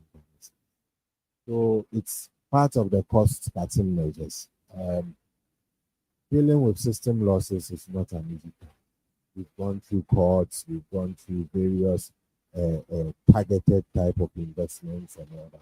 But this is largely commercial losses that we've tried to bring down. And we have a very aggressive arrangement to reduce system losses. So 1.4%, it's getting to about 300 billion thereabout. Now, I'll tie this in with the question of distribution, targeted investments. Which of the investments were targeted as loss reduction? So we have the big one, the loss reduction project that involves meter installations. And now we procure the meters, we don't stock them. So the manufacturers themselves go down, install, and then we go checking them before they are paid. And this means that we don't have to stock materials, the cost of storage and all that goes out. And we have the meters going directly to customers. So with this, we've been able to replace a lot of faulty meters. We've been able to meet sometimes the backlog of 40,000 meters that were required by customers. We've been able to ease that out and provided them with meters. Now, so that's on the loss reduction project. There's also the high voltage distribution project that looks at reducing the LV spans. So we try to now put small size transformers serving few customers so that you're able to now see illegalities and all that and address them. The other one has to do with also addressing overloads. So transformers that are overloaded sometimes also lead to losses. So we try to add on, and those were the projects we that was discussed earlier. And someone also spoke about 4.7 million customers, and then the southern Ghana, given that we have a lot of population. Now the customers here are this. So let's say if we do 1:7 ratio, then we'll be arriving at the population. Revenue collection. Now there was this question of 42% as against 87% revenue collection. I remember I know the PURC report that spoke about the 42%. I think it covered some underdeclared collections. So based on that computation, the real number is 87%. I will leave it to my colleagues to also.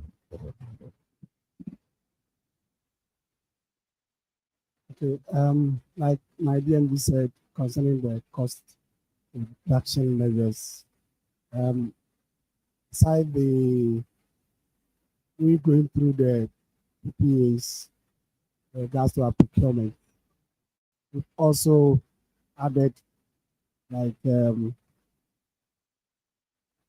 such that we make modifications to our contracts, such that the suppliers will clear the goods from the port. I know it is in the minds of people to ask about the maintenance issue. So we take measures to ensure that that incident will not happen again. And that is also one of the ways to control cost. Again, we have introduced ERP, and one of the models in the ERP is the funds management. Funds management model is to ensure that all expenditures are within the budget, approved budget. Any expenditure outside the budget cannot be incurred. So that is also one of the measures we have put in place.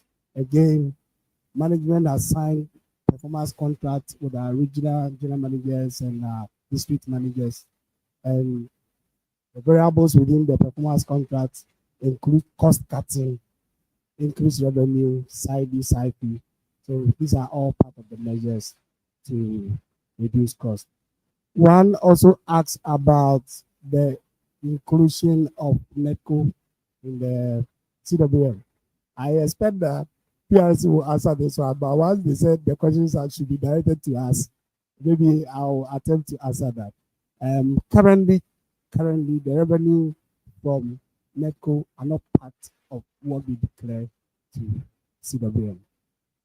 Going forward, maybe the CWM committee will decide, but for now, they are not part. Thank you very much.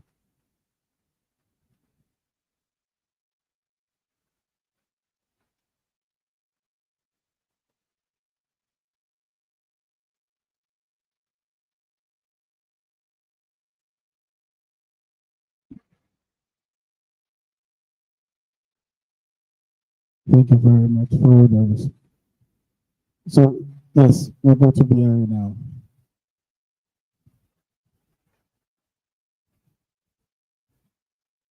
Okay. Thank you very much for the question on the mini grids. Although I mean, I don't want to comment on the reason for the collapse of the bands.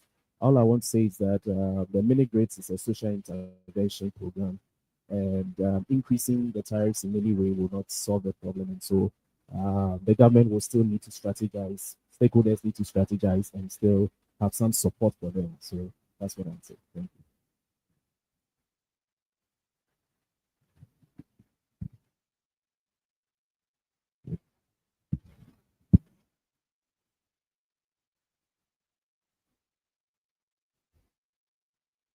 Cost reduction measures by NETCO.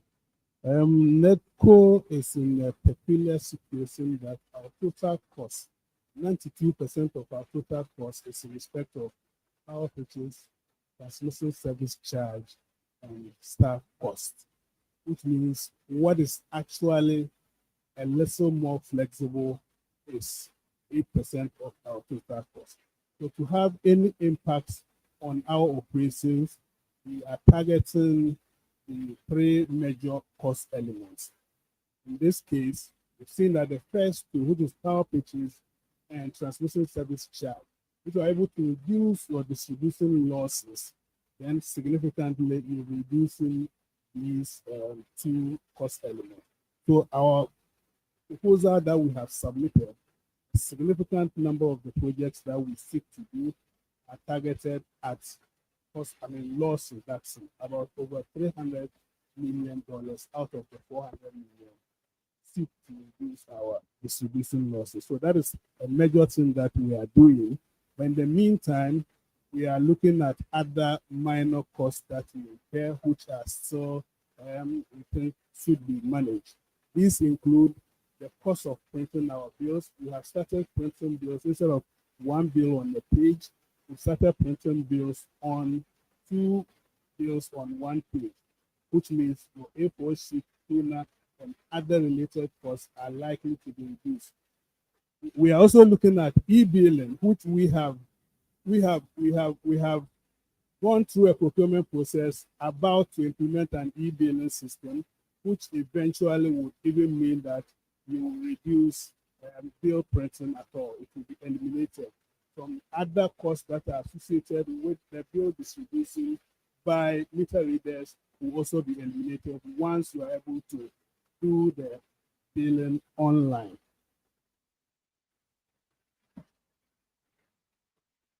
I'm talking about investments that are required to do 1% reduction in technical loss. It is quite not straightforward.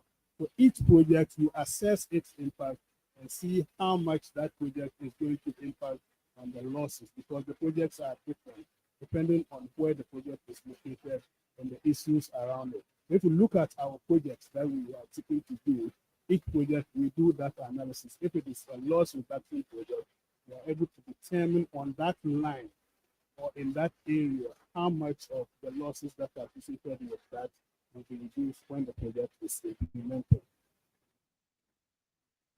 I think ECG has answered the question as to whether we participate in the cash waterfall mechanism. Reliability indices. It is true that we have issue with our reliability in network, especially in the past year or two. In Tamale, for instance, the reliability situation has deteriorated, mainly because of the volumes or the increase in demand in that for city. Because to address this, we have started implementing some projects. I'm sure you know about the Lamasegu project that we have done. We are almost done with it. We are at 71% completion. Once it is done, it will improve the reliability of Tamale, for instance. And also, we are doing a project we call the RCC project. That's the Regional Coordination Council. It's RCC because the project is located right behind the RCC. We're also doing what we call the Islamic substation.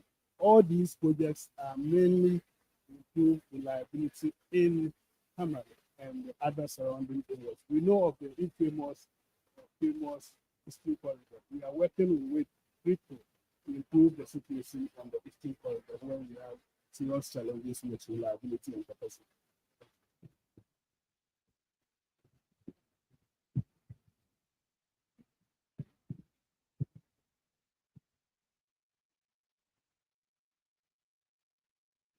Okay.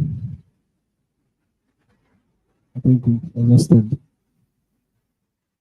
the questions. Anybody from PRC management want to probably ask a question? Oh, we have, okay. The utilities didn't answer the financing question. Okay, so as part of our tariff proposal, we have provided financing structure in the new investment. I don't have it right now to just do, but if you get a copy of our tariff proposal, it's in there on the website. Yes, it's on our website. You can get it over there too.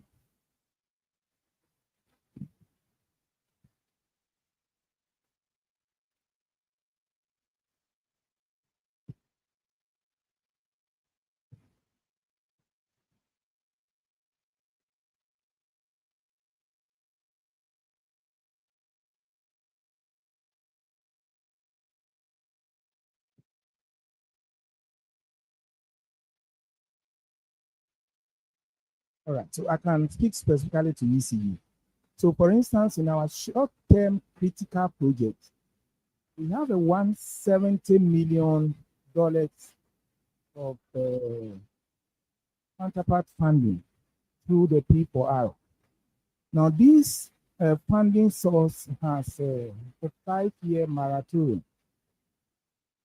So what it means is that even though we need tariff for it, at least there can be a deferment of the tariff and the meters, because it's for meters, the meters are installed, then we begin to get revenue out of it. So that moratorium period can also be referred to as some reprieve in the short term. Definitely, there's going to be tariff for that also. I need to just add that the question on how much we owe GIPCO and others, we have made full disclosure of how much UCB owe all power producers in our accounts, and the accounts is ready. I've just checked, it will be published at our website this week, so you can access our accounts and you will know how much we owe each power producer, including how much customers also owe us. Thank you. Thank you so much. It's 1:39 and we're breaking for lunch. It's a part one, so when we get to the exit, the first one behind us, we will ask to see better, and then I'm sure he'll fix you something. Thank you so much. We are back here around 2:05 for the next set of presentations. Thank you.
To the PRC website to self-calculate your electricity bills for a particular month. Go to Quick Links and click on PURC Tariff Reckoner. Click on the link to the reckoner. Go to Electricity Tariffs. You click on it. It gives you the platform to input the figures of the amount of money you spend in a month. Kindly select which of the classes you fall into, whether you're a residential customer, a non-residential customer, or an SLT customer. If you're a residential customer and you know the kilowatt hours you spend per month, click on Computation Preference and click on Consumption. Put in the kilowatt hours you consume per month, for instance, 100 kilowatt hours, and calculate. It's going to give you the total amount you spend for a month on 100 kilowatt hours. The total amount for 100 kilowatt hours is 104 Ghana cedis and 22 pesos. This process applies to all the other customer types. Thank you. For water, click on Water Tariffs. With the respective 100 kilowatt hours. The total amount for 100 kilowatt hours is 104 Ghana cedis and 22 pesos. This process applies to all the other customer types. Thank you. For water, click on Water Tariffs. Based on your customer class and the volume of water you consume a particular month in terms of cubic meters, you would be able to determine how much to pay for water for a particular month. Go to Customer Type. Click on the drop-down menu. Amongst the list of options, choose which customer class you belong to. Now, assuming you're a residential customer, click on Residential. If you know the volume of water you consume for a particular month, at Computation Preference, click on the drop-down menu and select Computation. Now, assuming as a residential customer, you consume 8 cubic meters of water in a particular month. You type in 8 and you click on Calculate. The figure of 63 Ghana cedis, 40 pesos, displayed here tells you the amount you have to pay for water for a particular month. This amount is associated with 8 cubic meters of water consumed for a month. The water charge associated with this level of consumption is 54 Ghana cedis, 48 pesos. Levies and service charges payable on this amount is 1 cedi 63 pesos and 7 cedis 29 pesos respectively. Now, assuming as a residential customer, you do not know the volume of water you consume, but you have an idea of the total amount you pay for water for a particular month. Go back to Computation Preference, click on the drop-down menu and select Total Amount. After selection, enter the amount you pay for a month on water. Let's assume you pay 90. Type in 90 and click on Calculate. The figures displayed here tells you the various charges associated with 90 Ghana cedis of water consumed a month. For non-residential customers, go back to Customer Type, click on the drop-down menu and select Non-residential. This customer category is for hairdressers who operate salons, barbers who operate barbering shops, and for chop bar operators, amongst other commercial classes of customers. As a non-residential customer, if you have an idea of the volume of water you consume at the end of every month, go back to Computation Preference and click on Consumption. Assuming the level of water you consume at the end of every month is 15 cubic meters, type in 15. Click on Calculate. The amount payable for consuming 15 cubic meters of water is 180 Ghana cedis, 64 pesos. The water charge associated with this level of consumption is 168 Ghana cedis, 30 pesos. Levies and service charges on this level of consumption is 5 cedis, 5 pesos, and 7 cedis, 29 pesos respectively. For sachet water producers, to determine the volume of consumption and the amount payable on your consumption levels, go back to Customer Class, click on the drop-down menu and select Commercial Sachet Water. Once again, if you know your level of consumption in cubic meters at the end of every month, you can go back to Computation Preference and click on Consumption. Type in your consumption level. Let's say this consumption level is 300 cubic meters a month. Type in 300 and click on Calculate. The total amount payable for consuming 300 cubic meters of water for a particular month is 4,655 Ghana cedis, 98 pesos. The respective water charge is 4,513 Ghana cedis, 29 pesos.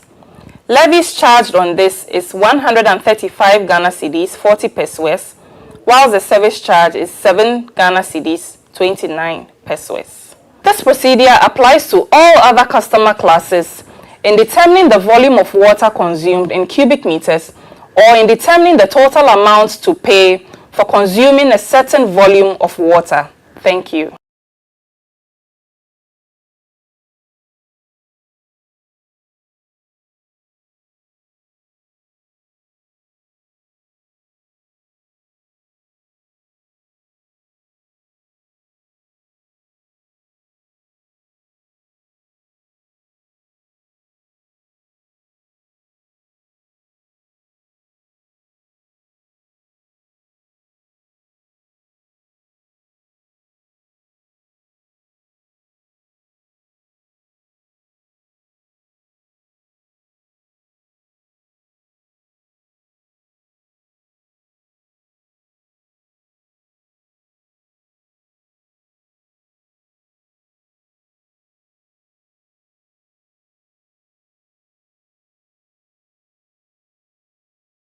You are warmly welcome to the PRC website. To self-calculate your electricity bills for a particular month, go to Quick Links and click on PURC Tariff Reckoner. Click on the link to the reckoner. Go to electricity tariffs, you click on it. It gives you the platform to input the figures of the amount of money you spend in a month. Kindly select which of the classes you fall into, whether you're a residential customer, a non-residential customer, or an SLT customer. If you're a residential customer and you know the kilowatt hours you spend per month, click on computation preference and click on consumption. Put in the kilowatt hours you consume per month, for instance, 100 kilowatt hours, and calculate. It's going to give you the total amount you spend for a month on 100 kilowatt hours. The total amount for 100 kilowatt hours is 104 Ghana cedis and 22 pesos. This process applies to all the other customer types. Thank you. For water, click on Water Tariffs. Based on your customer class and the volume of water you consume a particular month in terms of cubic meters, you will be able to determine how much to pay for water for a particular month. Go to Customer Type. Click on the drop-down menu. Amongst the list of options, choose which customer class you belong to. Now, assuming you're a residential customer, click on Residential. If you know the volume of water you consume for a particular month, at Computation Preference, click on the drop-down menu and select Computation. Now, assuming as a residential customer, you consume 8 cubic meters of water in a particular month. You type in 8 and you click on Calculate. The figure of 63 Ghana cedis, 40 pesos, displayed here tells you the amount you have to pay for water for a particular month. This amount is associated with 8 cubic meters of water consumed for a month. The water charge associated with this level of consumption is 54 Ghana cedis, 48 pesos.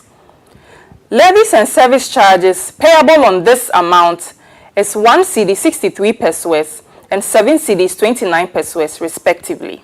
Now, assuming as a residential customer, you do not know the volume of water you consume, but you have an idea of the total amount you pay for water for a particular month. Go back to Computation Preference, click on the drop-down menu and select Total Amount. After selection, enter the amount you pay for a month on water. Let's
And our production per year as at the end of 2024, all these figures is after the end of 2024 December, is 320 million cubic meters a year. And we have some 13,500 kilometers of pipelines of various sizes laid. And currently, as at the end of 2024 again, our non-revenue water is at 52%. So the initiative since 2022, production improvement works. We undertook various works amounting to 444.52 million Ghana cedis, 1.56 million USD, and 8.5 million euros. These are soft starters at Wager Headworks, variable frequency drives at Badikesi, transformers at Dabuasi. Then we have 4-number pump set at Wager New Intake, 5-number dosing equipment in Eastern Region, 2-number actuator valves installed at Peve Water Treatment Plant. And that of the distribution works. I want to run this thing fast so that the good afternoon is done so well for that. So please, if you think I'm going fast, you can let me stop so that we go through the details. We're talking about 394.4 kilometers of completed pipeline improvement works, and then 138.5 kilometers of ongoing networks improvement.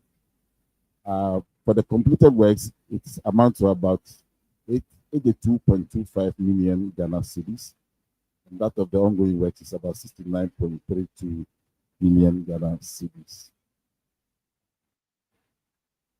So these are some of the pipeline improvement works that we are talking about. The one on my left is the 220 meter transmission pipeline replacement along the more corridor. And the one on the right top up there is the 90 kilometer AC pipeline replacement, also at various areas. And this is the 394 main suspension works. Now we solely rely on the HTP pipes. We're no longer doing the asbestos cement pipes. Now, the ongoing system optimization works. In Upper West region, we are ensuring that our SCADA system comes on board. It helps us to be able to monitor our networks for various reasons, including leakage detection, pipe burst, and all that. It has, kind of collapsed because of network, but now we spend about some 1.4 million cedis putting it back on board.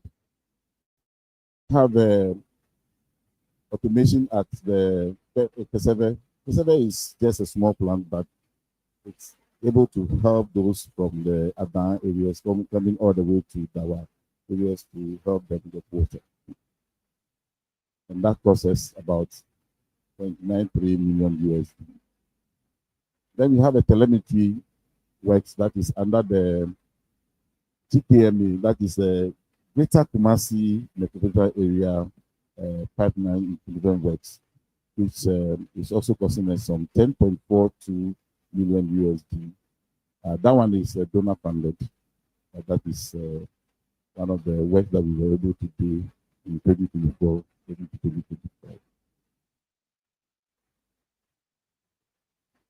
Then we have the smart water management systems, where we are deploying DMAs, that's the distributed areas.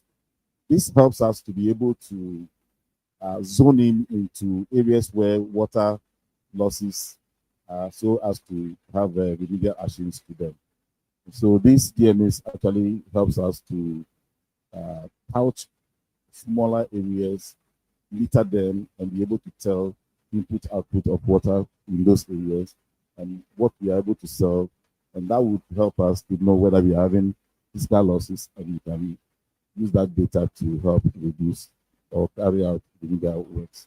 At the moment, that process, the 10 million USD, also was a grant for that.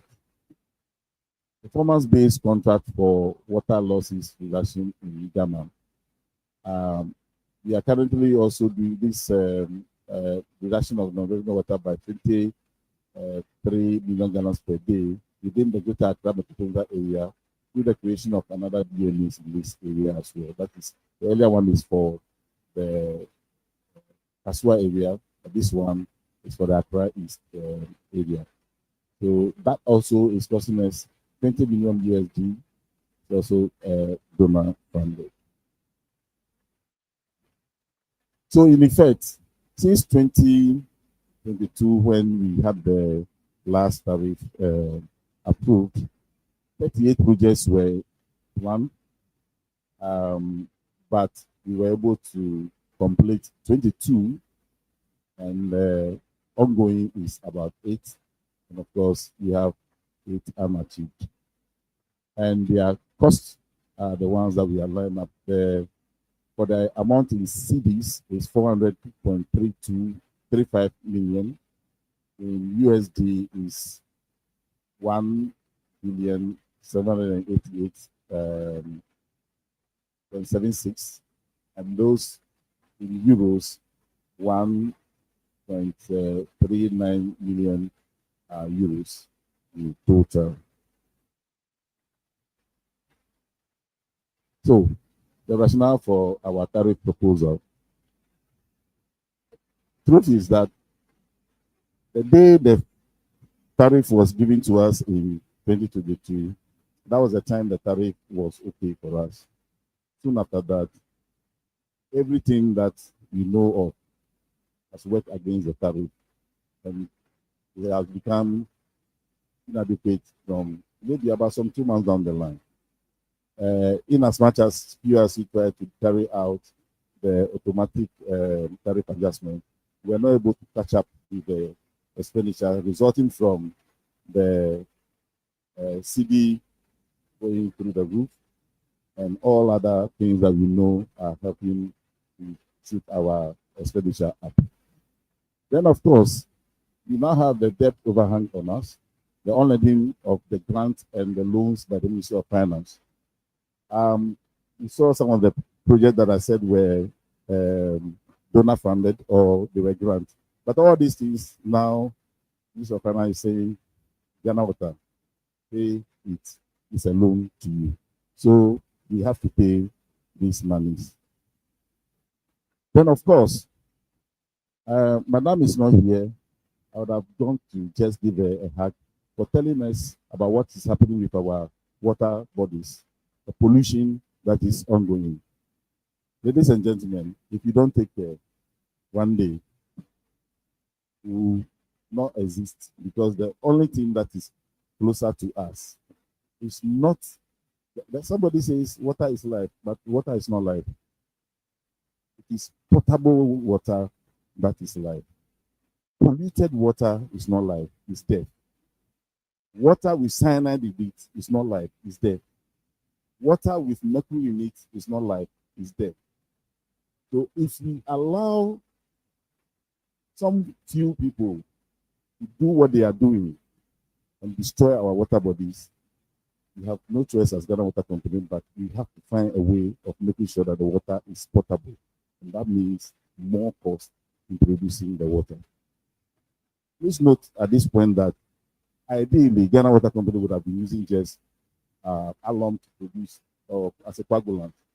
We have moved from there and we are using polyelectrolyte, which causes almost about 10 times what the alum would have cost us to produce water. So we have no choice but to pass it on, or ask the commission to allow us to pass it on, because that's the only way. If the water bodies or the water sources becomes cleaner today, Ghana Water Company's tariffs will go down. That's the truth of the matter. So, when we talk about inadequate tariff, as I said, from the very beginning of 2022, PRC gave us a revenue requirement of 2.038 million. On our own, we are not able to do that. We were able to do only 1.347 million. So against PRC's revenue requirement, there was a gain of 57 million cedis. But against our own is 633 million. That was the only time that both in one side we were able to get any expected profit.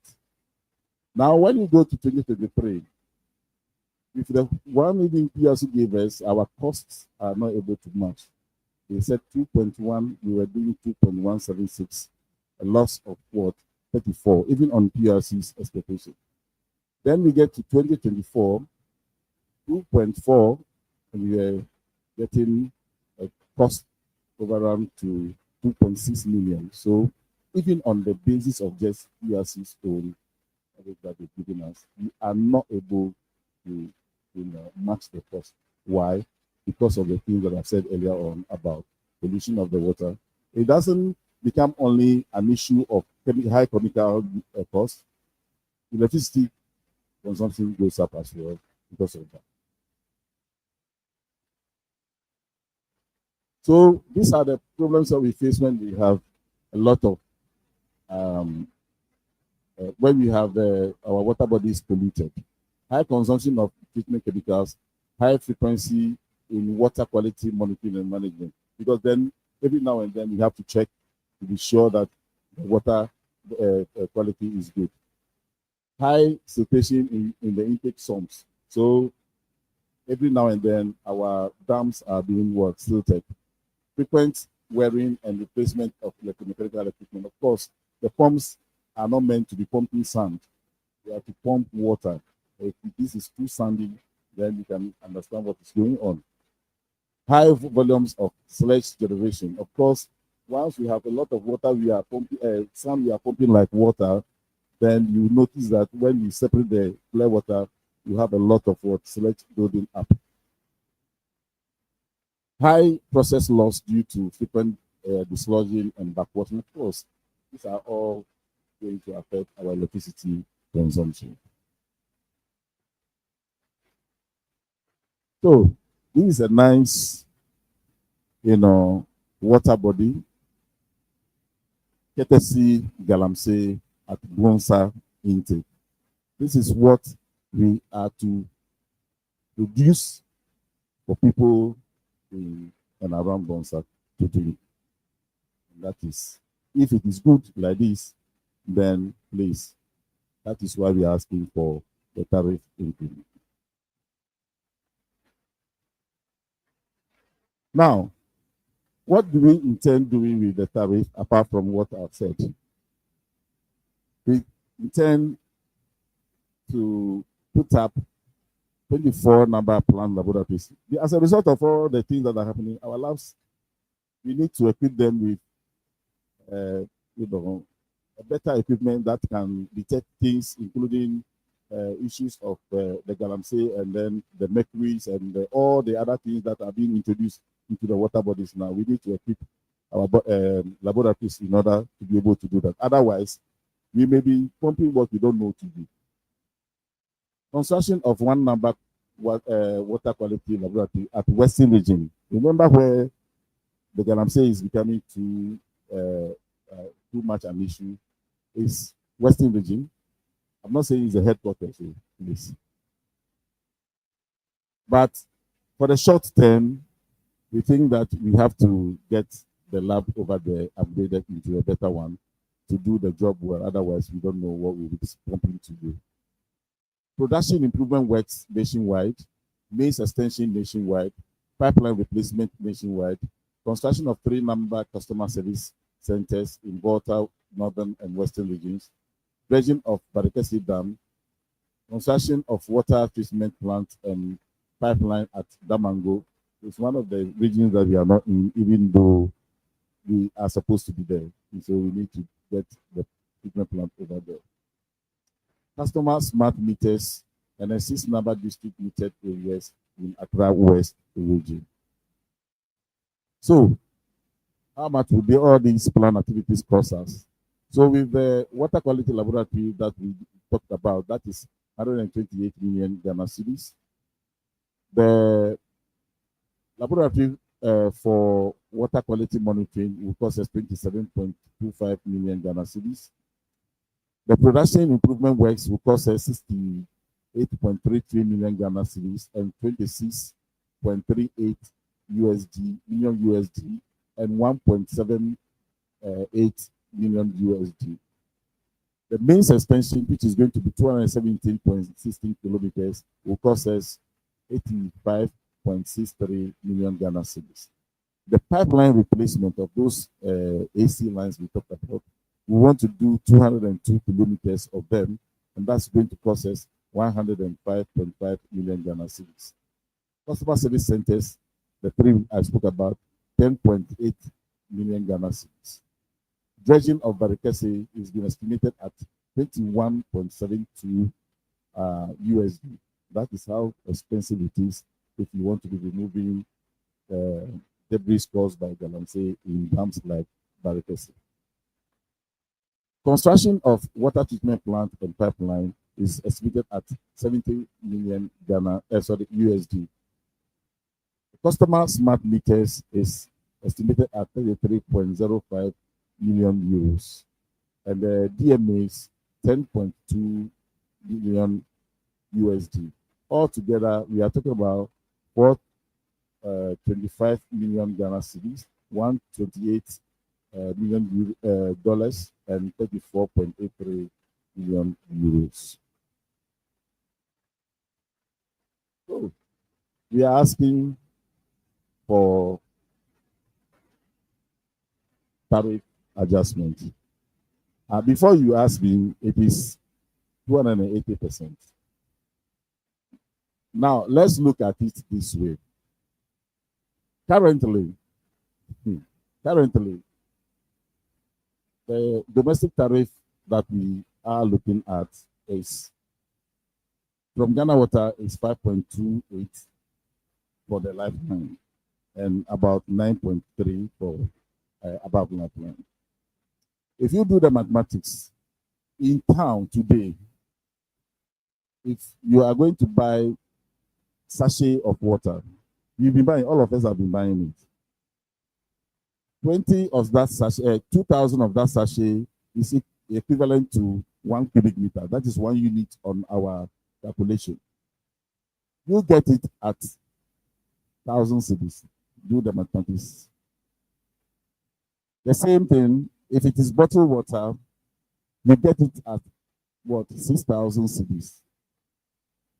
The same quantity, if it is in, sorry, I didn't say Kufo gallon, but yellow gallons, that will be 440 cedis. And then when you are not privileged and somebody have to bring tanker service to you, we are really looking at the least cost. Will be at 220 cedis. So the same cost that you are seeing from the private people who we are buying from, we want to sell it to you at 20 cedis and 9 pesos. That is our proposal.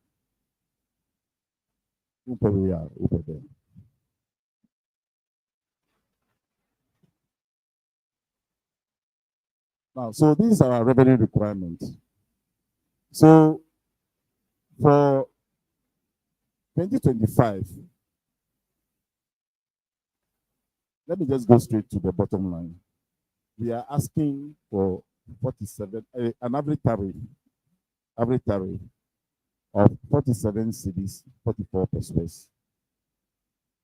We are saying average because there are several categories of the our customers that we serve, and the amount that is involved is different. The one for the domestic one was the one that I showed earlier, which is going to be 20 cedis. But when you put average together, we're looking for 47 cedis, 44 pesos. The following year, 54 cedis, 24 pesos. The year after, 62 cedis, 17 pesos. 2028, 72 cedis, 55 pesos. 2029, 82 cedis, 79 pesos. And by 2030, it will be 94 cities, 29 pesos. And as I said, the percentage increase is 280% from the average of 13.2 currently. We are asking for 47.2. So, Mr. Chairman, we are saying that the tax, if you are granted this tariff, it will cater for our expenditure. And also it would bridge the supply and demand gap that we are currently experiencing in the country. Thank you very much.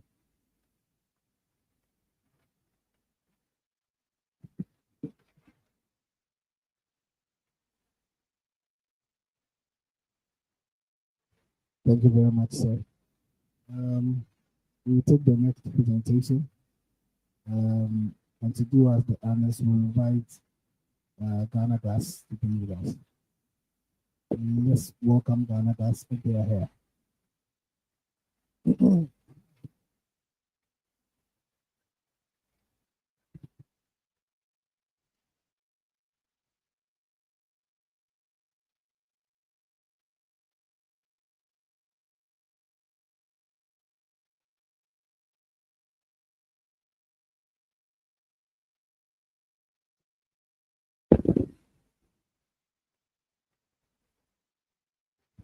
All right, good afternoon. Mr. Chairman, kindly permit me to proceed on existing protocol.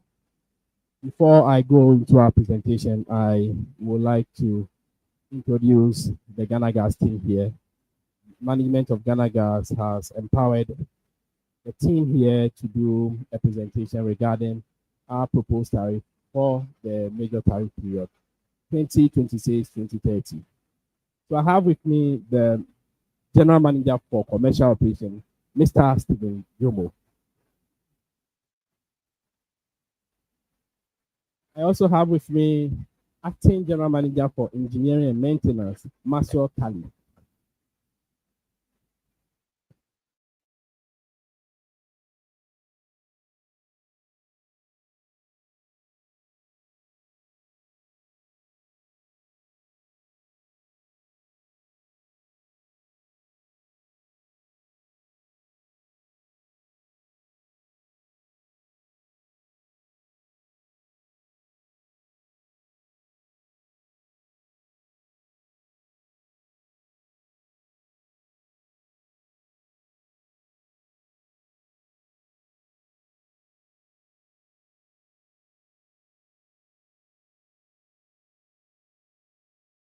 Three thematic areas. One, you want to look at the overview of the gas market and what is the reason is that unlike our other top sector police like RICO, BRA, ECT that have been here for much long period, Ghana Gas and the gas markets hasn't been here for long. We are still a nation in the energy market, and therefore we usually want to do a recap gas value chain and the role of Ghana Gas. Then you look at our tariff over the period. So since 2014, when the plant was commissioned and we started commercial operation in 2015, what has been the outturn of our tariff? We want to also go through that. And then we will focus on our proposal for 2026 going into the medium term. Now, in terms of Ghana Gas, I'm sure we recall when we had our first oil. The then government established a committee to look into what mechanism should that be employed in order to have a gas in our space. Now, the committee came with a certain recommendation that we needed to have an independent gas processing transmission company. On the basis of that, Ghana Gas was born. So in July 2011, Ghana Gas was registered as a limited liability company with a mandate to process, to transport, and to market gas commodity. So at the time, we had what we call the Western Corridor Gas Infrastructure Project. And the project was scoped on the basis of the foundation volume. And then, on the basis of that foundation volume, Ghana Gas started processing, transporting, and marketing gas products within the Ghanaian energy space. In view of the mandate given to us, we at the time tried to be the company that you can trust, the most trusted company when it comes to gas services in the form of whether it's processing, transmission, or transportation. Then, of course, that view or that vision would have been incomplete until or less it's linked to the development of our Ghanaian state. So we had a mission that also focused on development of the Ghanaian state. And over the years, since 2011, Ghana Gas has done pretty much that. We focused on our mandate. In terms of the key contribution we've done since 2011, when we were established, I'm sure these numbers speak for themselves. The first one is in terms of fuel substitution. So we all know that gas is relatively cheaper when you compare to crude. So Ghana Gas over the period has ensured that in terms of fuel substitution, at least 1.1 billion of our cost of producing electricity is saved because you are relying on gas. So assuming that for the last 10 years, it means that close to about $10 billion has been saved because of Ghana Gas activity over the period. And of course, tied to that is the FS gains. You don't need to go and get your FS or the dollars in order to improve LCU or even gas. It's a domestic gas, and Ghana Gas ensures that FS saving for the demand on the economy in terms of FS is also lessened. Of course, aside the power fuel savings, we are also looking at liquids, LPG. Ghana Gas that's about 33% of the domestic consumption. What that means is that, again, you don't need to get FX to import that. As a result of our activity, all these gains have been made or contributed towards the Ghanaian economy. Now, condensate is one of the things that we produce. And until the birth of Ghana Gas, in producing premise, you have to get a certain parts of gasoline and the marine mix, and then you add a certain additive to produce premise. And over the years, that in itself led to a lot of under recovery because of the subsidy from government. Now, because of the activity of Ghana Gas, we have condensate, and as of today, condensate is used as the most dominant variable of fuel in producing premise. So what that means is that it reduces the subsidy and also makes sure there is high availability. So those are the things that we do, and those are the contributions we make. In terms of thermal generation, the activity of Ghana Gas, when combined, that's processing, the gas we process, the gas we transport, about 83% of thermal electricity generation is through the Ghana Gas activity. So ENI brings in gas, offshore, Jubilee and 10 also brings in gas. We process about 12. ENI brings their product all the way to the ORF. It commingles with Ghana Gas's gas produced at 12, then it goes to the power plant. And if you do the analysis, 83% of what we do has an impact on provide fuel to the thermal market. So it's suffice to say that if Ghana Gas is not doing well, then close to 50%, or if you are looking at it in terms of thermal, close to 83% will not be available. But in terms of our energy mix, it's definitely going to have a huge impact on the production of electricity downstream. So Ghana Gas has become an anchor upon which the Ghanaian energy space is thriving. And on that note, I think our thinking will give us applause for that. Yes, but I must emphasize that you become the anchor in terms of fuel supply to thermal generation. Now, in terms of the value chain, so you see that we have the upstream, mostly in Ghanaian case, upstream, our production is offshore. Those raw gas move from this offshore facility through this pipeline. So the blue line here is an offshore facility known as the gathering line from the manifold or the gem or the flex upstream all the way to the processing plant. That's the line that Ghana Gas flows in order to transport raw gas from the upstream through our midstream facility at Atuabo.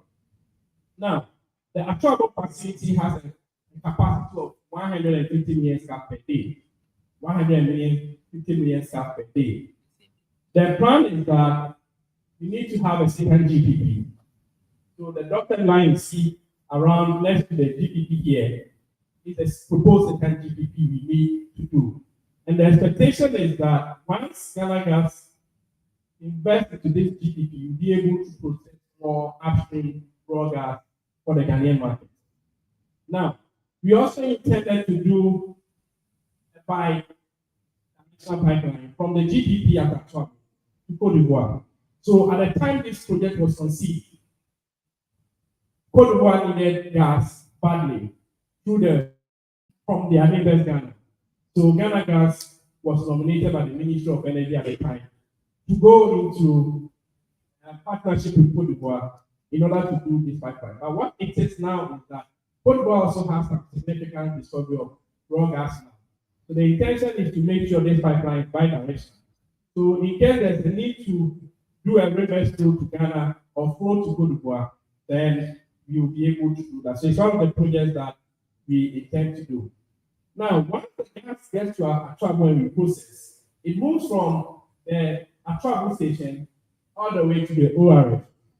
Now, this line is also gas we are receiving from ENI and partners. So ENI brings their gas, they process offshore, come all the way to the receiving facility. It commingles and reserve all these markets you see here. Again, Atakade, sorry.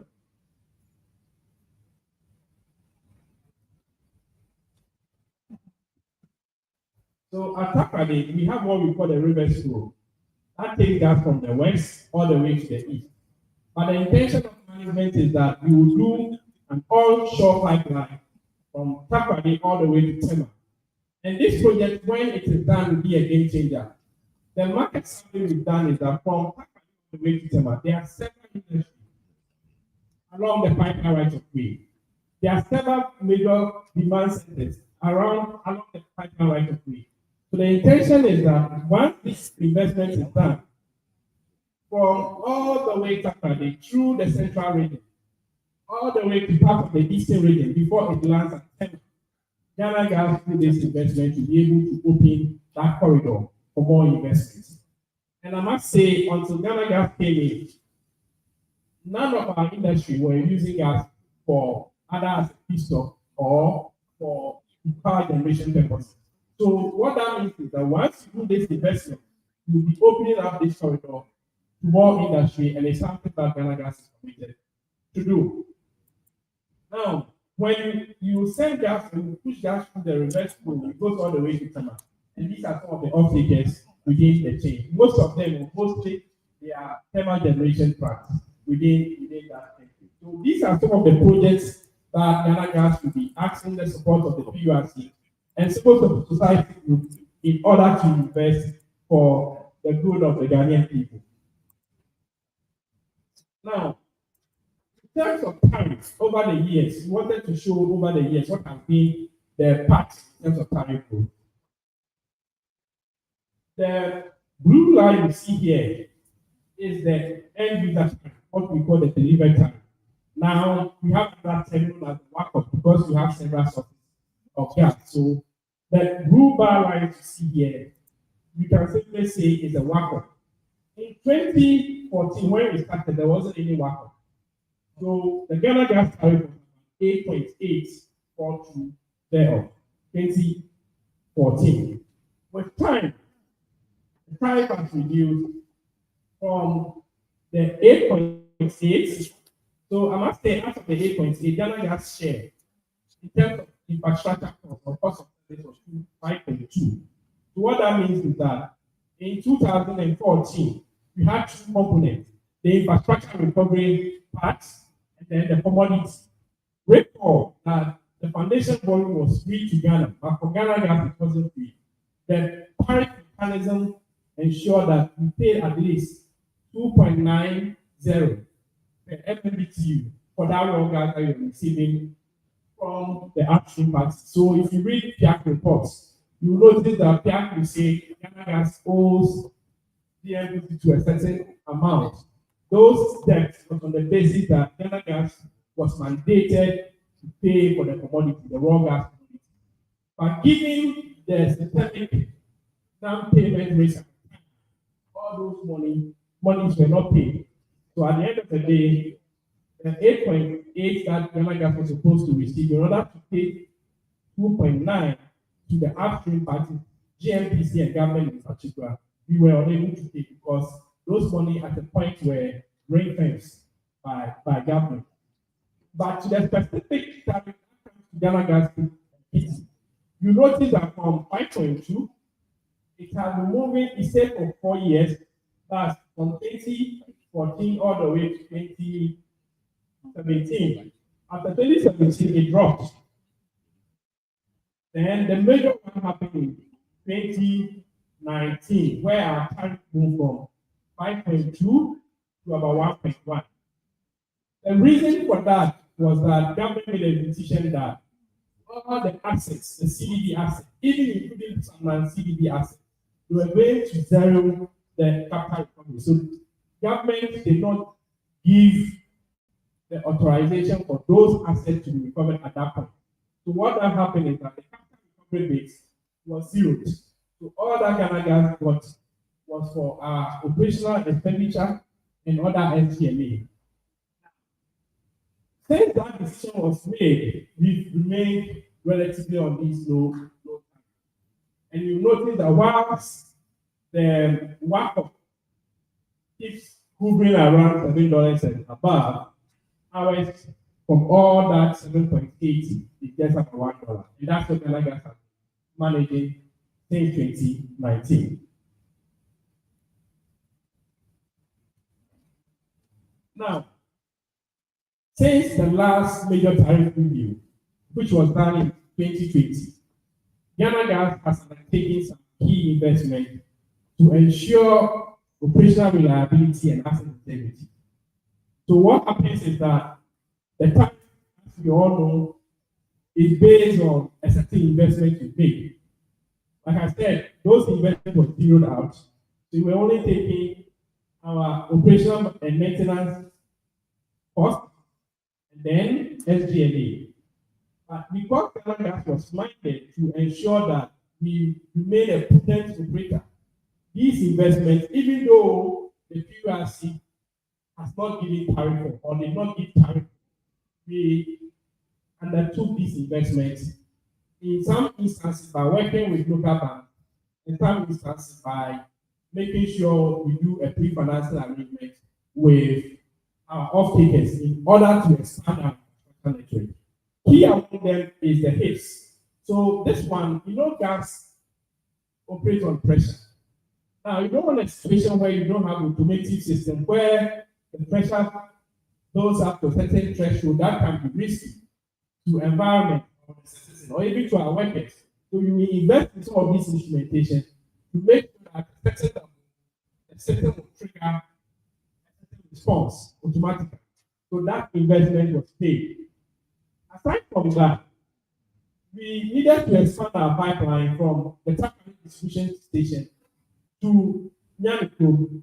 So Nyamiko is more or less like an industrial hub in the Western region. So Ghana gas needed to do a pipeline to that place to ensure that we support government agenda when it comes to industry development. So that investment was also made. Aside from that, we also invested into fiscal retreat at the GPP. So the GPP had a fiscal retreat. However, at a certain point, we noticed that there was a need to change that retreat. So it's something that Ghana gas had to invest into over the 2022 to 2025 period. If you go to SEMA today, through Ghana Gas's engagement with private sector, we've expanded a lot of pipelines in that area. We've ensured that we're bringing gas to the fence of a lot of industry. So we also undertook some of those investments. Of course, we also did what we call the GDP standby product cooler. That was also invested into within the period 2022-2025. The reason why we are emphasizing this, investment will form the basis for the tariff we are asking for. So we are giving an indication of things that we have invested into that were not part of the 2022 period tariff when it was being determined, but there's a need to recover in order that Ghana Gas may go. Now, we will focus on our proposal for 2025, 2026 onwards. So our proposal is anchored on these principles to ensure that we are able to provide sources, the demand centers. Gas evacuation is something that is key, so that when you have gas upstream, you will not wait till there's stranded gas and there's a need to flare. Or when there's a demand downstream, you will not wait. So what you do is that Ghana Gas has an objective to ensure that we link our supply sources to the demand centers. And I'm sure a lot of us here are downstream and are beneficiaries of these investments that we are making and will continue to make. We are also ensuring that it is affordable, and I'm sure the analysis will show that by the activity of Ghana Gas, a lot of the tariff we are proposing will be affordable. Of course, government has a policy that is usually flare, and Ghana Gas is committed to that, and we are making investments to that effect. Now, based on what we've done, based on the investment we need to do, we are projecting that the tariff will be 2.182 per MMBTU. That is the headline tariff that we are proposing that the PURC should consider approving for us going into the medium and the major tariff review period. Now, this is a breakdown. What we do the comparison. So we have three components. So when we are talking about the Ghana Gas tariff, which is known as gathering processing tariff, we have three components. As we all know, when it comes to commodity is a pass-through. So how much the upstream is charging us is how much we also ask the downstream to pay. But in terms of the service tariff that comes to Ghana Gas, we have three components: gathering, processing, and transmission. Gathering, processing, and transmission. Now, you will notice that the total assets in Ghana Gas, yes, processing. That's where we process the gas. So that's known as processing tariff. And then we have transmission tariff. That has to do with transporting the lean gas when it is processed to the demand center. And then we have gathering tariff. That one is to link to the offshore platform. So, like I said, the gem. So that's what we know as the gathering. Now, you notice that the gathering assets was about $293 million. Like I said, only 29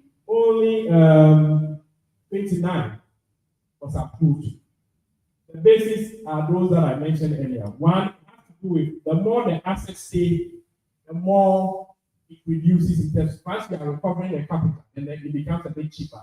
That's one reason. And two, and more importantly, government decided that the book value at the time should be zeroed. On the basis of that, what was approved was 29. What is interesting is that after the 293, which was mostly classified as a CDB asset, Ghana Gas has also made a certain investment that we wanted to recover, but those were zeroed as well. Now, in terms of processing, we were looking at about 600 million. Now, the non-CDB component was about 341. Again, what was approved is 66. Transmission, we are looking at 484. The non-CDB was about 158. What was approved was 115 million. So, even though in 2022, we had an asset close to 1.3 billion, what was approved for tariffing purposes was 210. So the tariff we enjoy Ghana Gas gets today is on the basis of this. So you notice the variance or the big gap between what assets we presented and what was approved by the commission. These are some of the key assets that were part of the submission we made in 2022. Of course, the deep water pipeline, 45 kilometers shallow water pipeline. And these are pipelines that links our processing facility to the offshore facilities. Then we have the GPP2. At the GPP, we have the compressor, the gas processing compressor. At the GPP, we have a compressor known as the overhead compressor. We have that at the GPP. And to ensure that there's lower downtime, we have two of these infrastructures. They are in two, so we have N+1 philosophy in some of the cases. So compressor, we may have first compressor and then a second compressor for production or continuous production. In terms of transition, we have the Atrabo pipeline, which moved from Atrabo all the way to Abuazi. And then when we get to ACMA, then we have the ACMA pipeline as well. So these are infrastructure that Ghana Gas invested in over the period. And sometime last week, we got a team from the PURC to even do a validation of some of the investment that we've done and some of the things that we are presenting here. Okay, so sometime about 2 months ago, Ghana Gas was asked to present our investments during the investment hearing. So we did. Key highlights among them are the following: the expansion works at TDS. So TDS is a major hub. Assuming this was US, probably you want to say TDS is our version of Henry Hub. It's a major hub where gas is received and distributed to the VRAs and other industrial users. We want to do some expansion works there. So that's one of the things that goes into this 36 million in terms of the cost of investment we want to do on the transmission line. Processing, apart from the GPP2, which is a major investment that you'll be doing, we also need to invest into the GPP particulate filter. So if you go to our travel now, maybe the engineers will see the black powder. So to be able to filter through, we want to invest into a particulate filter so that the black powder doesn't get into our process system. So all in all, from 2026 to 2027, we need about 4.9 million on our gathering line, 2.9 on our process, then 36 million on the transmission. This is what the PURC based on the investment theory that we did. The indication is that in terms of the medium-term project, the commission will write to us in due course. But these are short-term investments that we intend to make. Some have been completed, some are still work in progress that the commission has given a go-ahead. Now, the overall impact of all that we have discussed is that for 2026, the annual cost of service, and the cost of service is more like the revenue requirement for us. The cost of service for 2026 is about $262 million. So you notice that it has marginally moved from 210 to 262 million based on what we intend to do in the medium term. Then the cost of service increases in 2027, and then by 2030, we expect that we will do about $392 million in cost of service. It is on the basis of this that we derive our target.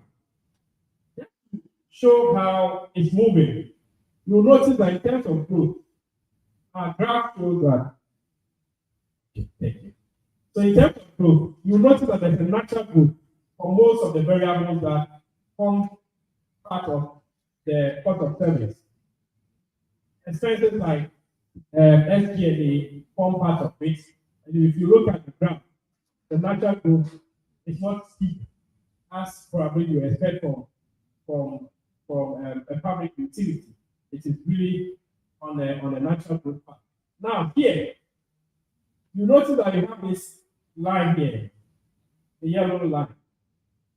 So government policy is that when it comes to gas compression, we need to engage GNI, working with DMPC, to have to use what they call the GT3. So the GT3 is a compressor at GNI. Like I said, in doing this, you usually have to have your main compressor, and then there's a backup. So ENI has a backup compressor. Government decision is that we need to engage ENI so that when the compressor at the GPP or AMCS trips, and there's a need to push gas based on the demand at the time, you can then call on ENI to use this compressor. On the basis of that, Ghana Gas is supposed to pay ENI a certain cost. Initially, they are supposed to pay, if you like, revamp or maintenance of that compressor. So that's the yellow line. So that's on top of our cost of service as you have provided here. Now, what that also means is that a decision of management, Ghana Gas, to invest into a mainline compressor is also pertinent. So that at the end of the day, you have your main compressor and then the existing compressors at the GPP and the AMCS to be a backup. So we intend to also make those investments as well. Our tariff, the key drivers, some of which I have mentioned already, but we are also looking at the O&M, like I mentioned. Of course, rate and inflation will definitely be part of what we do. If for nothing at all, you will not keep your salary over a 5-year period. So all those have been factored into it.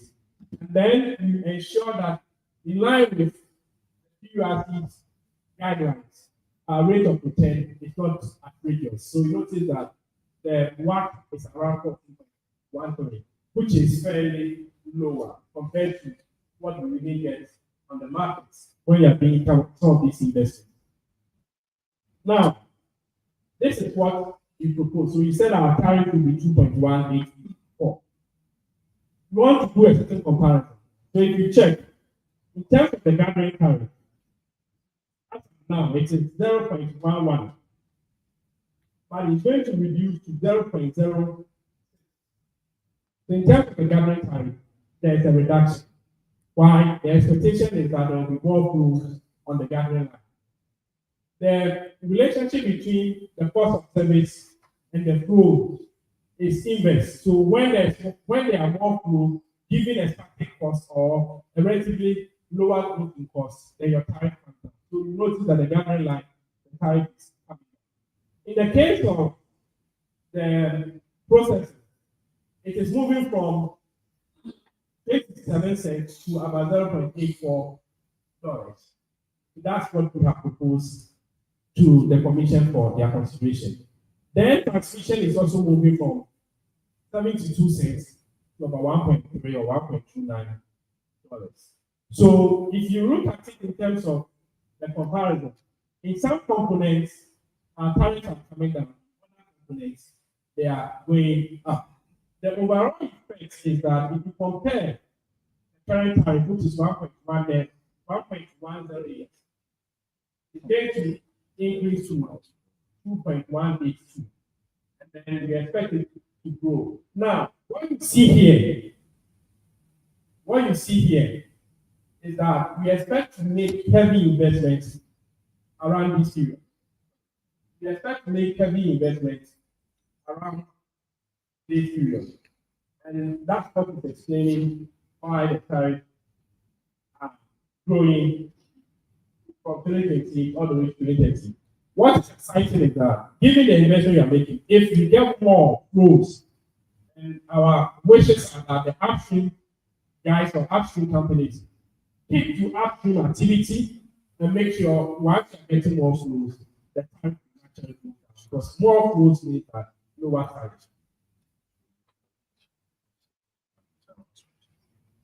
Yes, so in wrapping up, we told us to wrap up. We try to do this analysis. Usually, at the end of the day, the question is it cheaper compared to alternatives?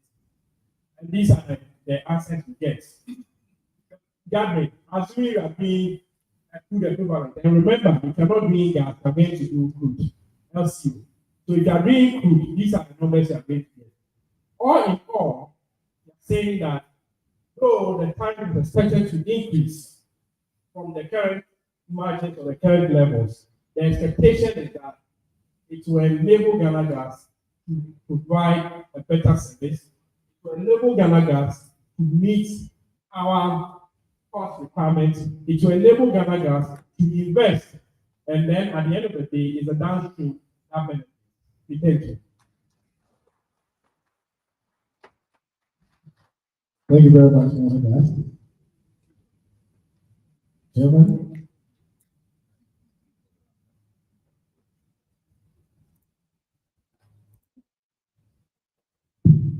All right, thank you very much. Ghana Gas, we didn't get the percentage. You told us the 97%. Thank you. All right, it is time for questions. So at this point, we are giving the opportunity for stakeholders. So we'll take for both sides, and then later on, we'll go into the discussion.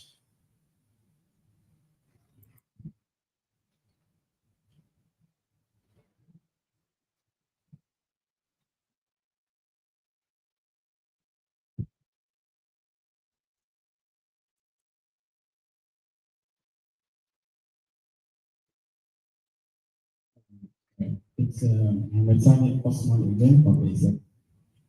I have only one question for Ghana Gas. Your organization made mention that due to regulatory requirements, you have to invest to reduce your flaring, which you know the EPA is very concerned about. But aside the flaring, there are other emission sources that are there, especially you are a gas business and you deal with methane. So are there other investments that you are making to mitigate or abate other emissions apart from the flaring? And for those ones, have you actually costed as part of the tariff? That's just what I'm trying. All right, thank you very much. Today I'll share with you again. I must say that Ghana Gas, the presentation of the numbers was very relevant. Very good. Out of the proposals that I've seen, it's Ghana Gas that has really expressed the numbers very well. Just a quick comment on your gas supply output, right? The basis for which the proposed investments are going to be made, especially when you look at the proposed GDP2 and the onshore pipeline. If you look at your outlook, you are expecting about 194 MX a day from 2025, with that to increase to 388 MX. But if you look at the performance of the two fields, last year we did 85 MX. This is like a 5% reduction from the 90 that we did in 2024. What is giving you that confidence about the forecast that you are working? Because the forecast is actually the basis for all the investments that you make. If the gas is not there and you make those investments, you are going to sink regular costs. So maybe some clarification.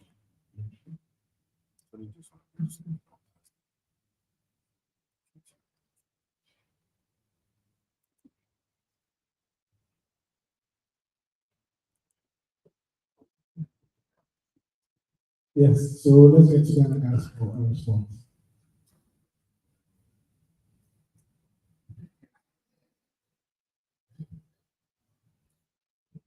Okay, so in fact, when it comes to flows, if you look at our risk profile, we always highlight flows as a key risk because there's been a lot of inconsistent data.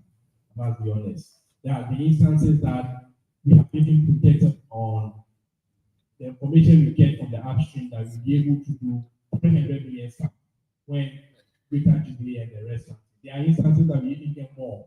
So I'll agree with you that when it comes to data exactitude, it's not been one that has been mostly reliable. But what it is that this investment, when you are doing it, you look at it from this several angles. And one of the angles is this. You have a existing GDP that has a lower capital recovery. Aside from that, the GDP is also it's 10 years now. So obviously it's not as it was day one. So what you do is that once it's the same organization and you're going to invest into GDP2, after today, the data we have is that they can do probably 170. Assuming you are getting a 170 and it's Ghana Gas managing a GDP1 and a GDP2, we are able to share utility, we are able to share certain costs, and the overall effect is that it brings your tariff down. And I will agree with you that in terms of data on supply side, it's been a bit erratic. We all have to be honest. It's been a bit erratic. But not notwithstanding, we have a mitigation plan. What is the mitigation? Mitigation plan is that if it's the same organization managing two costs, GDP1 and GDP2, you ask the question, okay, do you do 70 million stuff in the existing GDP, and you do 100 million stuff in the new GDP? How do you optimize? So I'm sure those who have even heard Ghana Gas case with regards to the second GDP, why it should be Ghana Gas, some of these things have become back. Even the supply, the erraticity of supply data must be a concern. However, you mitigate when you have the same organization or the same person managing those flows. So assuming it is 150, you find a mechanism to manage it. So maybe as part of this exercise, the regulator will also put in a word when it comes to upstream data in terms of the being consistent, at least let me put it that way, being consistent. So once that is done, and it's also fuel, there have instances where investors have move because of upstream issues. So we are also as concerned as you are. On the investment into other emissions, thank you very much. Yes, so about flaring. Flaring is one component of our emission monitoring and conserving. There's this shutdown that we did a physical time for fugitive emission monitoring system so that we will capture all the composition of fugitive emission. It was one of the critical works which required shutdown. Therefore, we have to seek permission from the ministry to do that. So I'm happy to announce to you that yes, we are capturing fugitive emission. We are also measuring all operational asset conditions flaring as well. So if you go to all our stations, we have metering devices on our vent stacks, even though they are cold vents. In the event of any asset condition of the product, we still have to measure those ones as well. So yes, I'm happy that we are conscious of our operational compliance, and we hope that you continue to support us in that. As to whether it was part of the investment, yes, it's right. Yeah, not the ISO 20, the fugitive emission affluent analyzer that we're doing. We want to know whether that's part of it. All right. Thank you. Just to add that, even if you go to other producing areas, things like Asupec, they need the condensate, they don't fancy commercializing them, but we are making effort to commercialize. Yeah, if you ask the head of maintenance, in the course of this maintenance, we invested into an asset to ensure that we are able to even meter the actual maintenance. And the thinking is that there should be investment around, and you need to first know the volumes within the commercial sense, then you can move from there. So we are committed in making sure that any kind of flare or any kind of emissions, also, if it is possible to monetize, you monetize them to make more money. The good thing is that once you make more money from participating, your tariff is likely to go down because of that relationship. Thank you. I hope you understand the subject of the topic. What I'm going to say. There's a flare recovery system that we intend to add to our facility. Okay, so what we're saying is that when we have an upset condition and we have to flare the gas, we don't just burn it. We recover it at the highest level and reprocess it and add it back to the gas stream. So that is also on the pipeline that we're going to have the infrastructure. Thank you.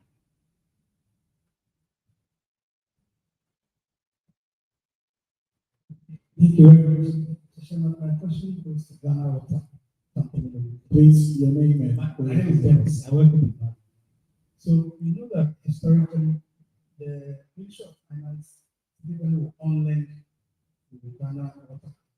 Considering that most of the presentations you've seen in the day, their estimates is based on their proposed investments either in their capital infrastructure, or let me say the infrastructure expansion that they want to undertake.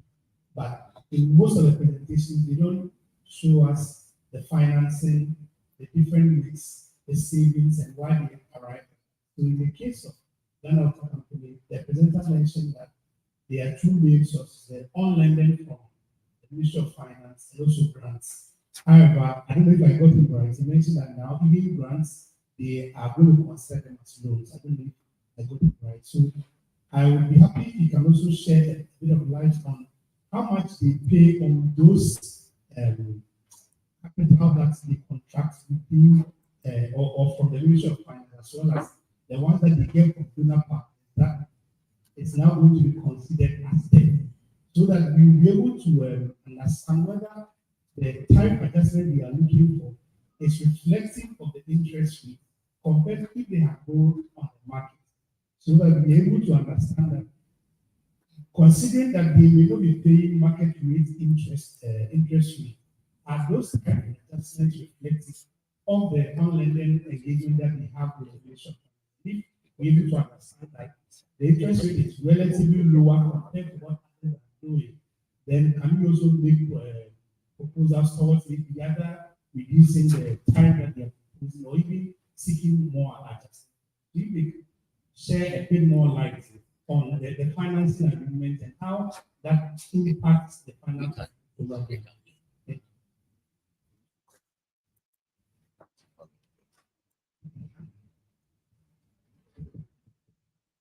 Can we take a response from Ghana Water?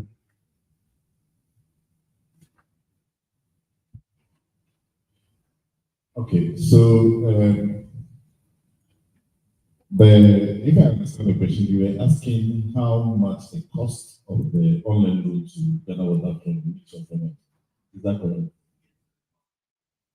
Okay, so my colleague over here from the Federal Department will help me coming up with the figures, but the issue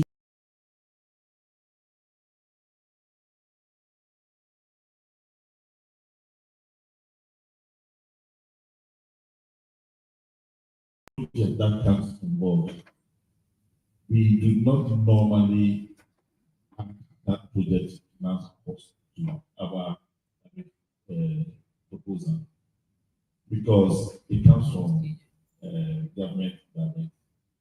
But some of them are planned. So if we work with that figure, the tariff proposal we'll be doing will be lower.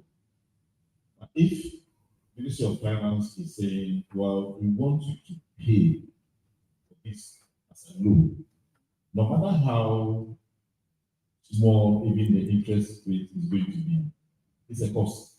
Now we have to be recovered through the bank. That's where we are coming from. The figures I don't have immediately in front of me, but if my colleague is able to get it, then that will be fine. But then it's very good. Yeah, thank you very much. Currently, the tariff as we have it does not have any slopes embedded in it.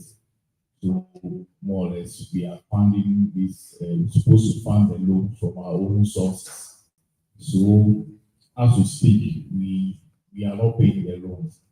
But the Ministry of Finance has written a letter to us just recently, last week, that we should pay the loan. So the way it is now, it means that we have to include a portion of the loan in the tariff so that there will be a line item for it. When we are covering, we know that this line item is actually for the repayment of the loans. As we speak now, the tariff as we are operating now don't have anything for the loan. And I think the proposal has the proposal that was element. So for those loans, most of them are legacy loans which have been used for a very long time. The online loans came about, I think, when the current government was in power the previous time. That was when the Honorable Secretary came out with the idea that we should pay for those loans, those grants that were given to us, we should pay them. Because we don't have the money, it's become a bit of a challenge for us to be able to do that. Thank you.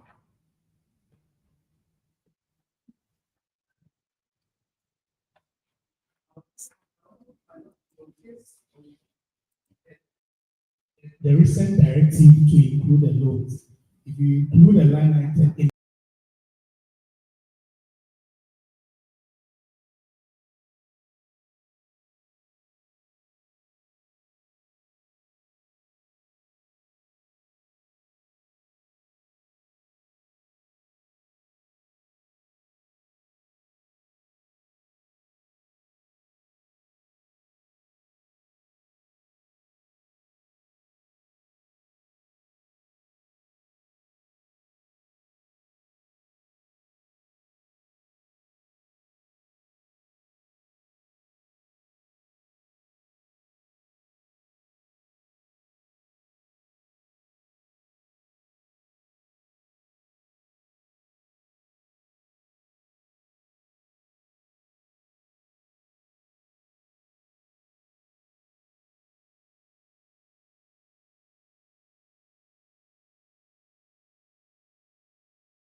I think I will put the closing remarks and the closing prayer as well. I would like to invite from the commissioners whether they also have anything to the closing remarks. The distinguished chairman, board members, chairman of the stakeholder committee, utilities, consumer representatives, CSOs, and all stakeholders present. Let me begin by thanking you sincerely for your active participation in today's consultation. Your time, insights, and candid contributions have made this process both useful and constructive. As I mentioned in my opening remarks again this morning, the site is not solely about tariffs, but also about protecting the well-being of and ensuring the financial of our service providers.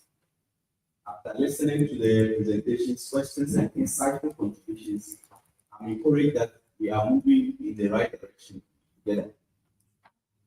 Let me emphasize that certain tariffs that are fair, sustainable, and realistic never easy. You can see it from today's discussion. Show you that it's going to continue from tomorrow.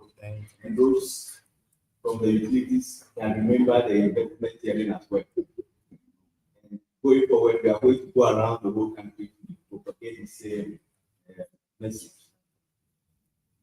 However, I am confident that with the spirit of collaboration and proactiveness and honesty we have shown here today, we can create a tariff structure that is transparent, credible, and ultimately in the best interest of the country and the Ghanaian consumer.